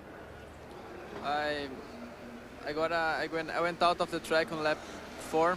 When the rain starts, I was going to the turn 8 and I got a little bit of aquaplane and I couldn't catch back the car, so I went to the gravel.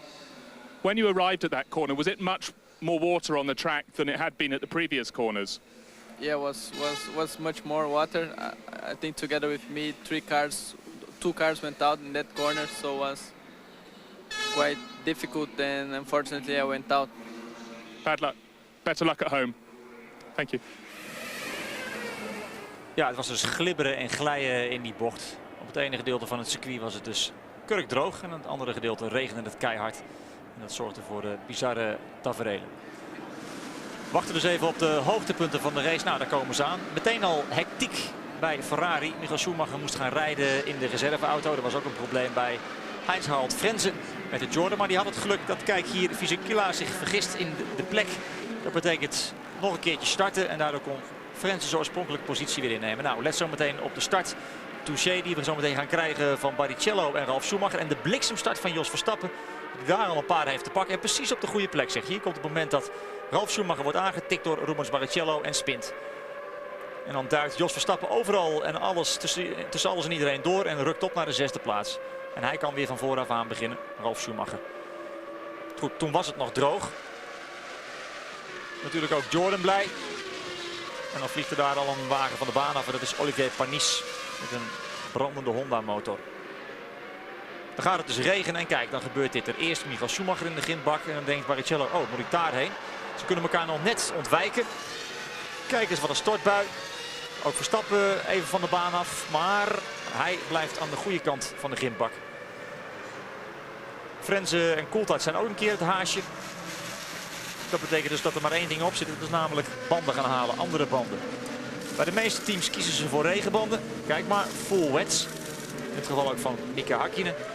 Maar bij Ferrari gokken ze erop dat het niet zo lang zal blijven regenen en kiezen ze voor intermediates. Onderwijl glijdt de een naar de ander van de baan af. Dit is Gaston Mazzacane, die het niet droog houdt.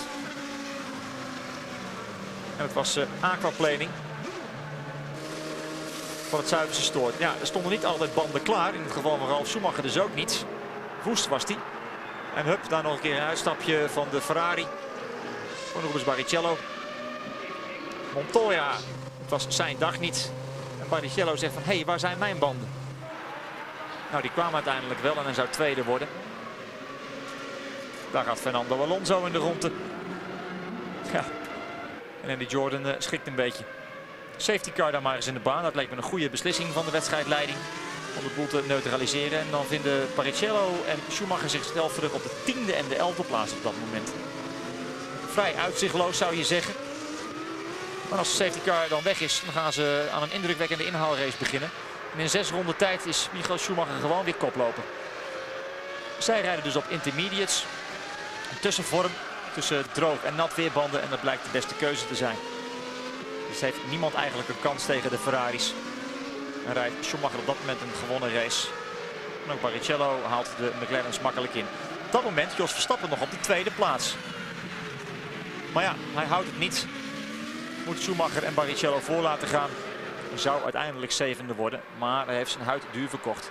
Dit is het moment waarop Schumacher de leiding overneemt van Coulthard. Nog even extra gas geeft voor de bocht. En kijk eens naar de sombere gezichten bij McLaren. Even later volgt ook Rubens Barrichello. En dan ligt Ferrari dus gewoon weer 1 en 2. Pitstop van Mika Häkkinen. Als het inmiddels droog is geworden. Ralf Schumacher komt binnen. Ze zouden het later nog met elkaar aan de stok krijgen. Barrichello stopte 1 keer vaker dan Michael Schumacher. Om daar dus wat grind uit te laten halen uit die sidepods. Pitstop van Jos Verstappen. Die steeds dus meereed om de voorste plaatsen. Frenze en Ralf Schumacher met elkaar in gevecht. Duel dat uiteindelijk gewonnen zou worden door Ralf Schumacher. Maar omdat hij 1 keer vaker stopte dan Frenze, was uiteindelijk toch de nummer 5 en Frenze werd 4e. Ja, het was zweten geblazen voor de monteurs. Dit is geen regen hoor, dit is gewoon zweet. Jos Verstappen, ik zei het al, deed het knap, maar kon uiteindelijk Frenze niet achter zich houden. Ook Häkkinen niet. Hij werd 7e. De winnaar van de grote prijs van Maleisië was natuurlijk weer Michael Schumacher. Maar wat een Grand Prix. Zo zie je ze weinig, Tom. Absoluut. Er was zoveel hectiek, er was zoveel uit te leggen, zoveel te vertellen, zoveel veranderingen. Ja, dit zijn Grand Prix die we natuurlijk heel graag willen zien. Jammer dat niet toch iemand anders op het podium erbij is gesneakt, buitenstaande. Want we zien weer dezelfde rijders op het podium. En deze keer hadden ze natuurlijk wel de kans om er te komen. En Jos was daar zeker naar op weg. Goed, de grote prijs van Maleisië zit erop. Schumacher heeft hem gewonnen. Verstappen werd 7e. Onze volgende afspraak is over 2 weken in Brazilië. Tot dan.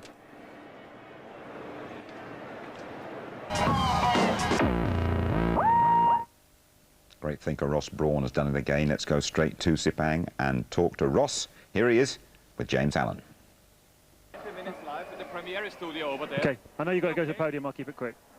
Okay. Ross, some very smart moves today. First of all, the minute queue though for the drivers here. You must have had your heart in your mouth.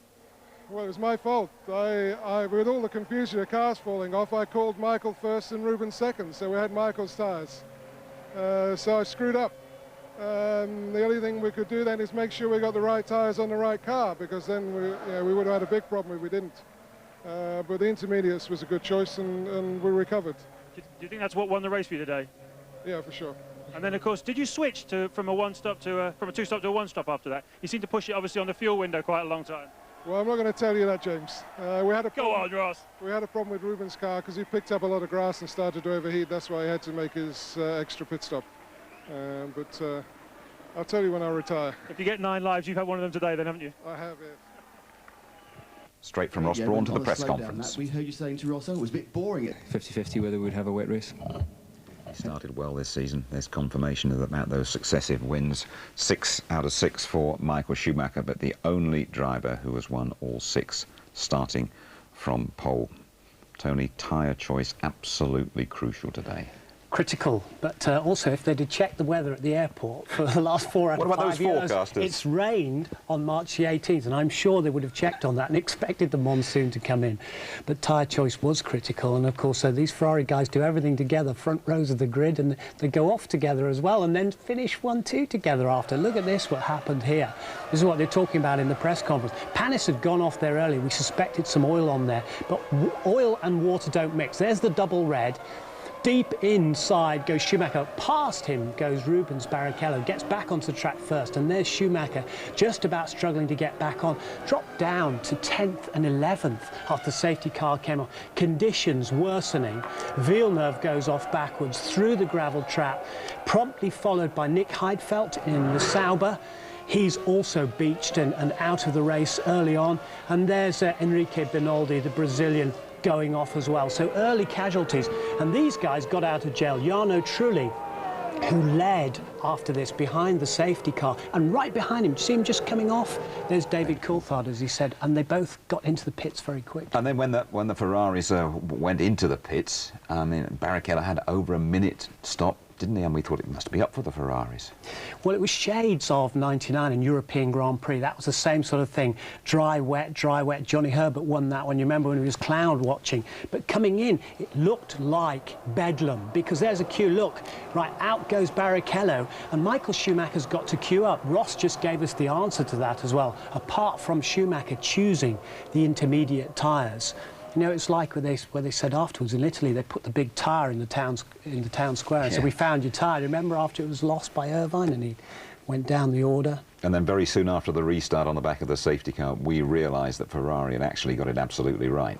Yes, superb. And, you know, Ferrari went round, they got through on the intermediates, and you know, Schumacher came all the way through, and he was slicing through the field and comes through behind Verstappen, behind Coulthard.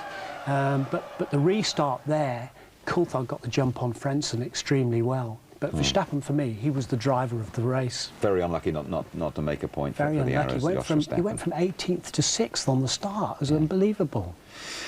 Michael Schumacher, though, I mean, got past David Coulthard and he was away and gone. Another masterclass from him. Yeah, superb. But this is where we see the overtaking as well, because he'd come up on Verstappen and got past him, and then he was just eating in on those tyres onto David Coulthard. At that point, we thought, you know, McLaren had got it right. They got onto the wets, they got their drivers into the pits early, as had Benetton. And there it was, the guy just scything through the field. Meteoric rise through the field for Michael Schumacher. First time, Tony, we've ever had a rain-affected race in Malaysia, but crikey, this is some sport when it rains, isn't it? It's great. I mean, this was wonderful entertainment, superb driving from 22 of the world's best, and there's no question about it. You know, Schumacher again proved that he's the rain master. Is he starting to look almost invincible now, Schumacher, or will things swing round? Well, you've got to remember he had a 22-point lead with 9 races gone into last year, and then McLaren came back at them. They had successive breakdowns. What we've got to watch is when traction control is introduced from Spain, that could change things around. So what Ferrari are trying to do is in these early races get as many points stacked up as possible. I just heard that Ron Dennis is complaining, saying it was very, very dangerous for Ferrari to use those tyres. What's your instant reaction to that? Well, I think that the risk factor is down to the team concerned, and it's down to, you know, the skill of the drivers. I didn't see any problem there for Michael Schumacher on intermediates, did you? Not really. OK, thank you very much indeed, Tony. Of course, we'll have more reaction to the Malaysian Grand Prix when we rerun the race just about lunchtime today, 1:30. Highlight show just before midnight tonight, and as always, the highlight show repeated ITV2 tomorrow night at 7. What a fantastic Grand Prix. This has been well worth the early start. Ferrari and Michael Schumacher, the main players once again. It's a record then, 6 wins out of 6, all from pole and counting. Bye-bye.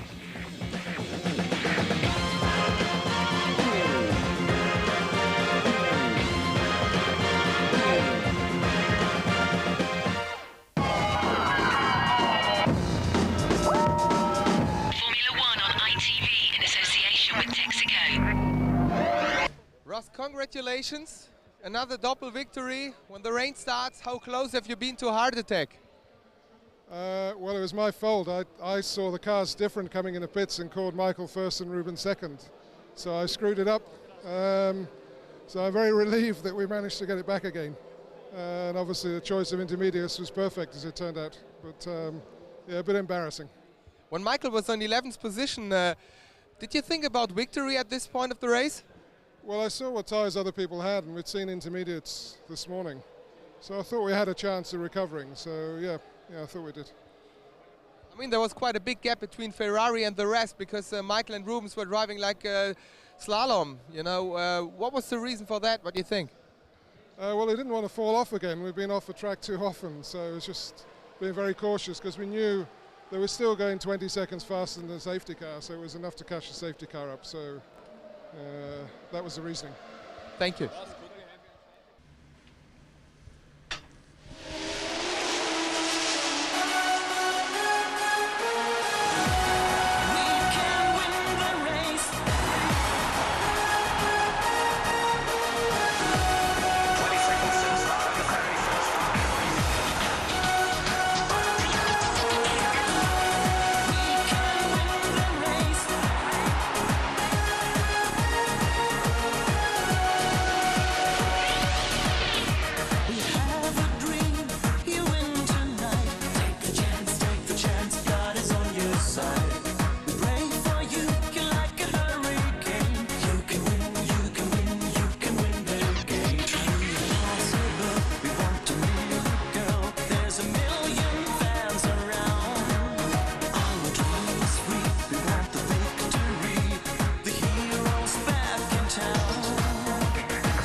Well, Jack, first of all, how did you feel that it started so suddenly? Well, it rained really hard, and on the dry tires, we couldn't go anywhere.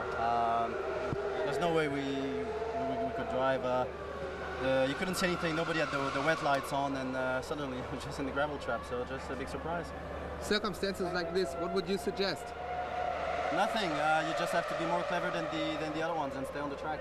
Thanks. Jack, what's that suggest?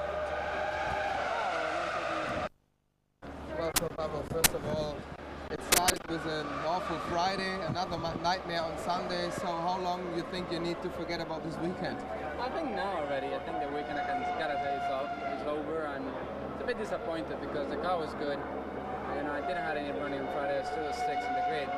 And when we went to start, the engine again didn't start. So running to the T car, and I thought, okay, get some running. And the lap before I spun, I radioed a bit, so I need some tires. I need wet tires now. I said, stay out, stay out. I stayed out and just had so much aquaplane, then the engine stopped on the straight. I was rolling and 3 tires stopped and just spun the car. So a lot of bad luck for you. So what do you think about the circumstances this race? You saw the rain and all this stuff. I think it's just very lucky. I'm sure the team is trying to do the best they can, and I'm trying to do the best we can, and we just gotta forget about it. Thank you. To be gathering, have you any news of forecast of rain? It was predicted this morning. No, our own radar shows that we have about 2,000 feet of cloud cover from about 4,000 feet up, and the temperature and wind direction and everything indicates a dry race. There's a possibility of some sprinkling, but I think very unlikely any sort of thunderstorms or anything. The circumstances, the conditions at the moment aren't conducive to a thunderstorm, so hopefully we'll have a complete dry race. I think it's better for everybody. I think so too. Thank you very much, Ron.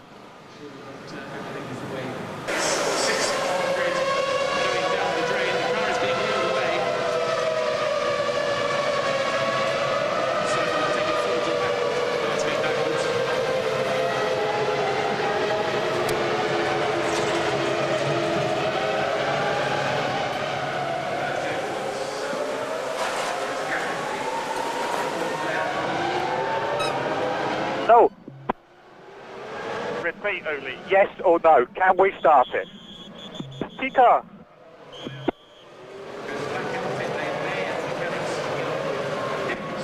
The car is fucked. Get him out of the car and put him in the T car. Yeah, okay.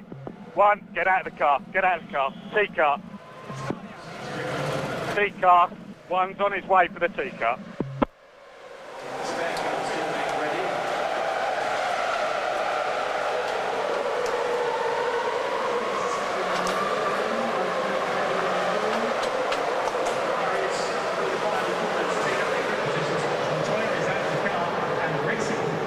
Send him from the pit lane, okay? Send him from the pit lane.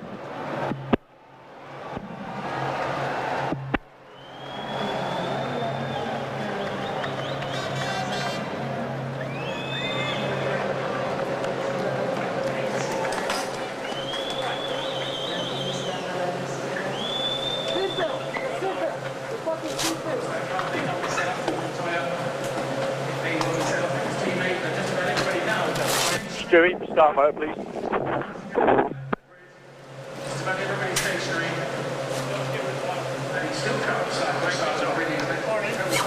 How hard toward the car?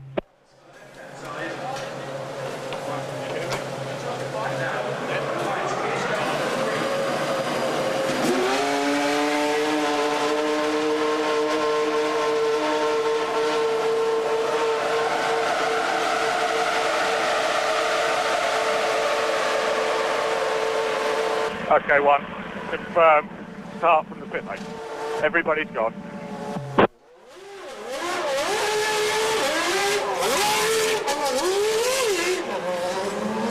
Limiter, don't forget the limiter. Limiter.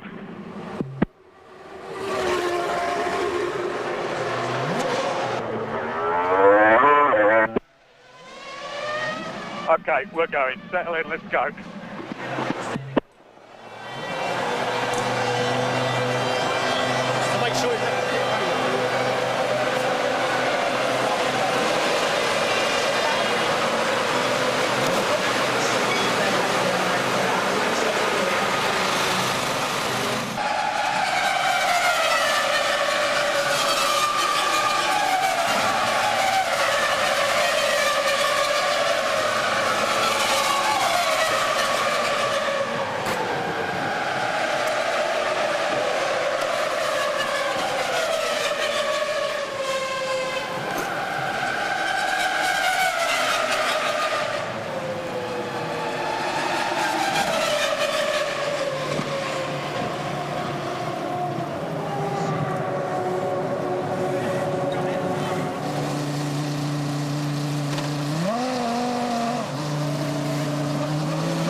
strike in a very, very short race for you. What happened? I don't know, the clutch or something broke down on the start, and I don't know. You must be quite pleased not to be out in that monsoon, though. No, I'm not pleased. I would like to be on there because now is the chance to win the races, and I think so. We went very well in the morning on the wet, and it's very shame, but... Thanks.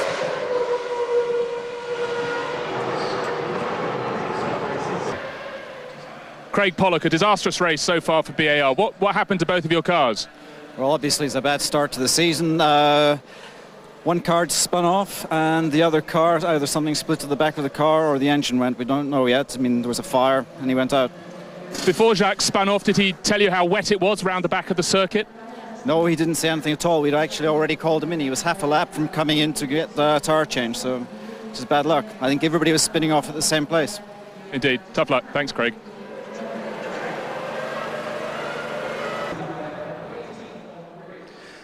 Nick, hi, I felt you're very, very disappointed. What was the problem? Was it just too wet? Yeah, I just got aquaplaning and went off, but I'm really very disappointed just looking on how little cars are running now and which teams are up there in the front. There are some occasions each year for a race like this where you can really go in the points, and I just throw it away. Desperately bad luck. Thank you, Nick. Just have to give me numbers. Bobby Rahal, it's been mayhem out there. What was the reason for Eddie Irvine's retirement? Well, somebody punted him in the first car and he spun, and he must have gotten a bunch of stuff in the inlet because the car overheated badly and came in, and it was just all the water was being pumped out of it, so that was that. And how about Luciano Berti? Has he told you what it's like out there on the track? Well, it's, as you might guess, slippery. So, I don't know. I mean, he's managed to keep it on the track so far. We'll see if we're going to go green here, so we'll see what happens the rest of the race. Thanks, Bobby. Olivier Paul, it's very bad luck. Do you know what happened to your car? I think so. It's the problem, mechanic problem, oil system or something, because the engine fire. It's quite, it's a bad day for today because the team make very strong job this weekend. The car is very good. It's a one-stop strategy, I think, is the good solution. The start is fantastic. But anyway, next time we'll be there. That first corner looked very hectic. How was it? Yeah, it's quite little complicated, but everybody make a good job, to be honest. And after that, the race started very well for us. But anyway, now we have a good car, good team. We'll see next time. Bad luck in Brazil. Thanks.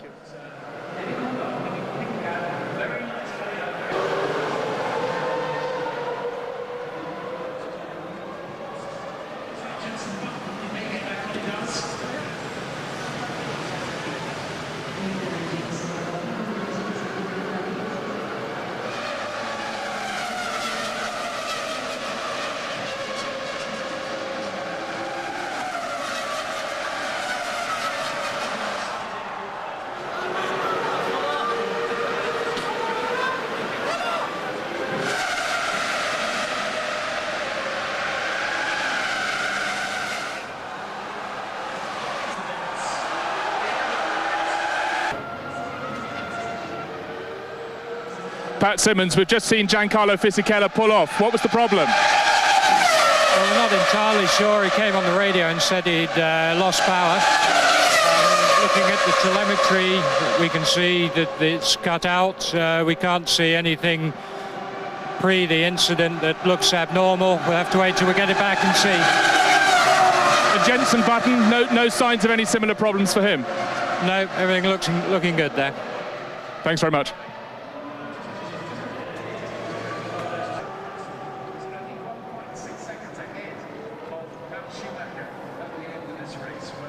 So bad then, was it? I don't think. There's probably about fucking 6 kilos in the fucking thing. Probably go.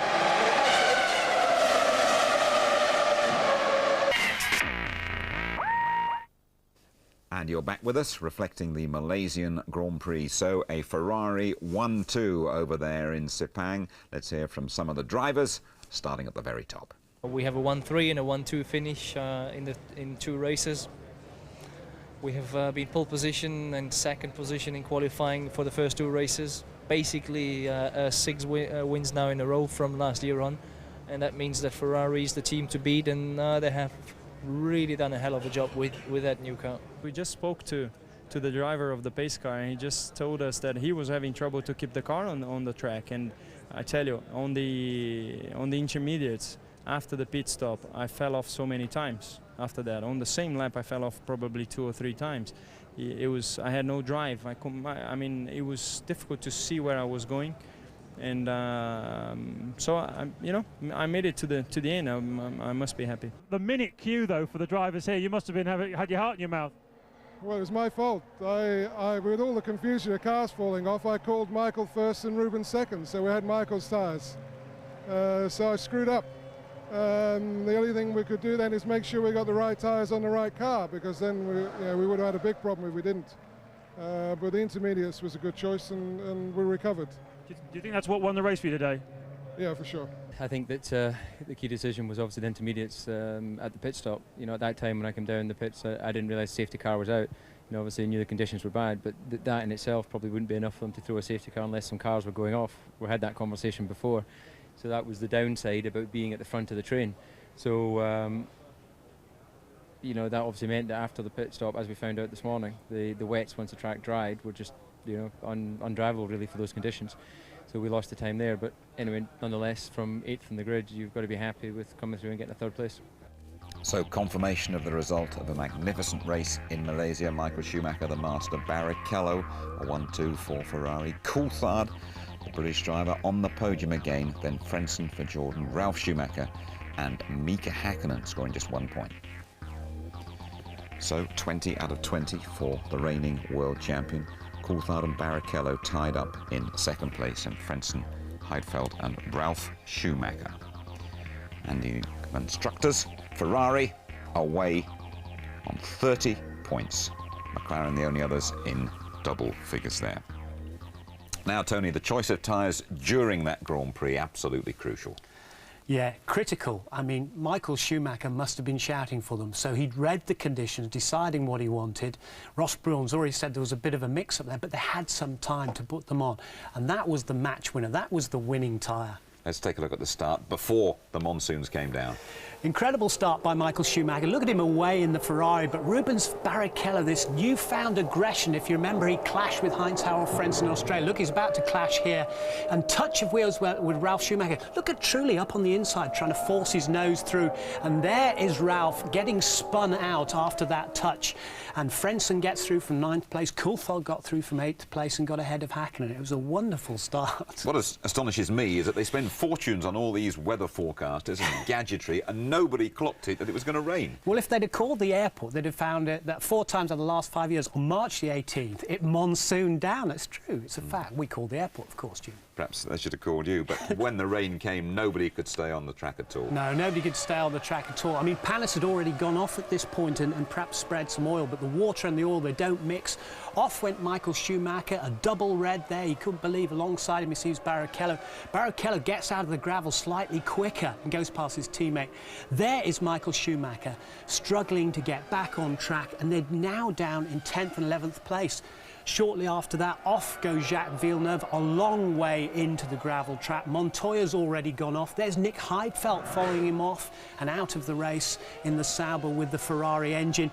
And there is Enrique Bernaldi in the other arrows, the Brazilian, going deep into the gravel. And while they tried to go round and into the pits, Trulli, who's leading now, he spins off. He gets out of jail, but just look behind him there. David Coulthard also spinning, but staying on the grass, and those two got round, and McLaren did a great job getting them in first and getting them out. Sure, and when they had the pit stop, I mean, Barrichello's, I think, lasted over 70 seconds, and when you get a stop like that, you normally think your race is done. Yeah, but this is shades of 99 in European Grand Prix, wet, dry race and all the confusion, and Barrichello then has formed a traffic jam. There's a queue behind him as Michael Schumacher has to wait for his time. Surely at this point we're thinking, that's it, it's all over for Ferrari, but no. Safety car out, and on the restart, David Coulthard right up there, but it was very soon evident that Ferrari had got it right. Yes, lap 10 after this time. There goes the safety car in, and Coulthard's at the front there, and he's got the jump on Heinz-Harald Frentzen, but Verstappen behind there is already biting away at the back of Heinz-Harald Frentzen. Just look at that. See that? Verstappen, for me, was the driver of the race. Absolutely superb. 18th to 6th just on the start. Very unlucky not to score a point for the arrows there, Jos Verstappen. And then Michael Schumacher slipped past David Coulthard, and it was a masterclass again from the world champion. But again, he was on the right tyres, again driving superbly, again the rain master. He's come past Barrichello, he's come past Verstappen, and David Coulthard did his best to resist him for as long as he could. David Coulthard on the full wet weather tyres, and he couldn't quite get the temperature round the outside, making it look very easy indeed. Goes the master, Michael Schumacher. Was it a case of Ferrari thinking quicker once again than McLaren, or is there more to it than that? No, I think that is the brilliance of Schumacher, feeling everything through the car, through his backside, through his feet, just making that delicately balanced choice of what tyre will work in those elements. A bit of a gamble, of course, as well, you know, that the rain held off.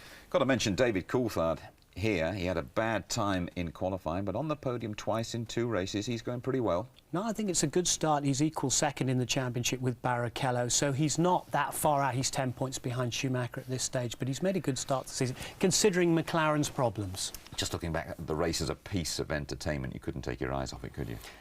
It was wonderful. It had everything for everybody. I mean, it had the drama, it had the politics, it had the spins. What more could you ask for? Yeah, cheers, Tony. Thank you very much indeed. Well, quite an act then for Brazil to follow in a couple of weeks' time, but that is our next port of call, qualifying live. A bit later than normal on the Saturday, 4:30 our show starts, Saturday the 31st of March, and the race live round about tea time on the Sunday, 5:20, highlights just before midnight. Next stop, Brazil then. Can anyone stop the runaway world champion? Good night.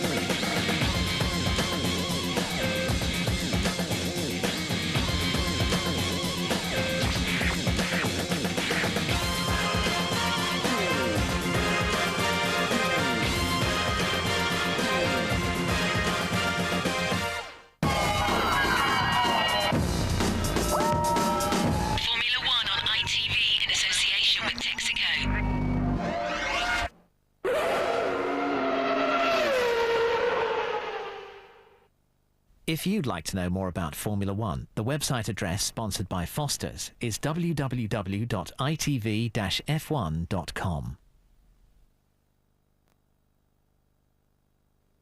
And you may like to know that the official ITV Formula One Grand Prix guide is now available, priced at £9.99.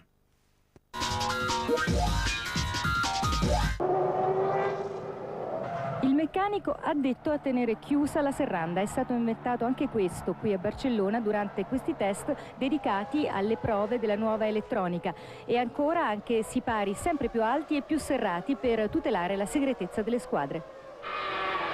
In difficoltà la McLaren nel confronto diretto con le rosse. Controllo della trazione, cambiata programmata e differenziale elettronico hanno esaltato le qualità della nuova Ferrari, sempre la migliore alla prova del cronometro e soprattutto affidabile nella simulazione di un Gran Premio effettuata da Schumacher. Evidente il nervosismo nel box della scuderia di Woking, tormentata da guasti e uscite di pista. Häkkinen fa no col dito, non vuole assolutamente parlare, e anche Coulthard, abitualmente più affabile, sfugge ai commenti. Solo Ron Dennis dichiara sulla Bild che non ci sono dubbi sulla totale legalità della Ferrari, mettendo fine alle voci nate dopo la prodigiosa prova sul bagnato delle rosse in Malesia. Alla fine è il collaudatore Alex Wurz che si lascia sfuggire qualche preziosa informazione sul programma della rimonta McLaren. In Brasile avremo novità aerodinamiche anche per Imola, è in arrivo un pacchetto aerodinamico innovativo, ci sarà una nuova sospensione, ve lo assicuro, lavoriamo sodo. Può essere pericolosa la Williams in Brasile? La McLaren è stazionaria, la Williams è cresciuta, però la Ferrari ha fatto un altro passo avanti. Ecco la situazione, ma la McLaren tornerà pericolosa di sicuro. Anche la Ferrari a Interlagos potrebbe utilizzare alcuni particolari aerodinamici che non ha provato a Barcellona, ma l'avversario più pericoloso per il tedesco nel prossimo Gran Premio è certamente il compagno di squadra. You know, he's Brazilian and he has this south. È brasiliano e ha un temperamento caldo del sud. Se parlaste con lui adesso vi risponderebbe di sicuro in modo molto diverso del dopogara. Non ci sono problemi fra noi ora. Parole di saggezza quelle di Schumacher. Sarà comunque infuocata la battaglia fra i ferraristi nelle qualifiche. Per Barrichello è la gara di casa.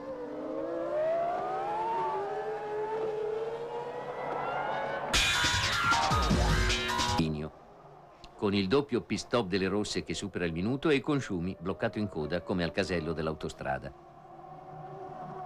La Bild, quotidiano tedesco a forti tinte, segue la Formula 1 per amore di Schumacher e un po' meno della Ferrari. Questa la pagina di lunedì scorso. Conta le ruote di Barrichello in italiano. Dov'è la quarta, si chiede? Mamma mia, sempre in italiano. Non c'è. E questa è la pagina di martedì. Se le ruote sono soltanto 3, ecco una proposta di Ferrari a 3 ruote, che sembra vera. Grazie al computer, anche i fotomontaggi non sono più quelli di una volta. Il fatto è che in materia di ruote molto ridotti sono gli ingombri al retrotreno, con 2 appendici aerodinamiche un po' stile corse americane, ai lati del cofano che nasconde il compattissimo propulsore e il cambio 6 marce, tutto ovviamente di realizzazione Toyota.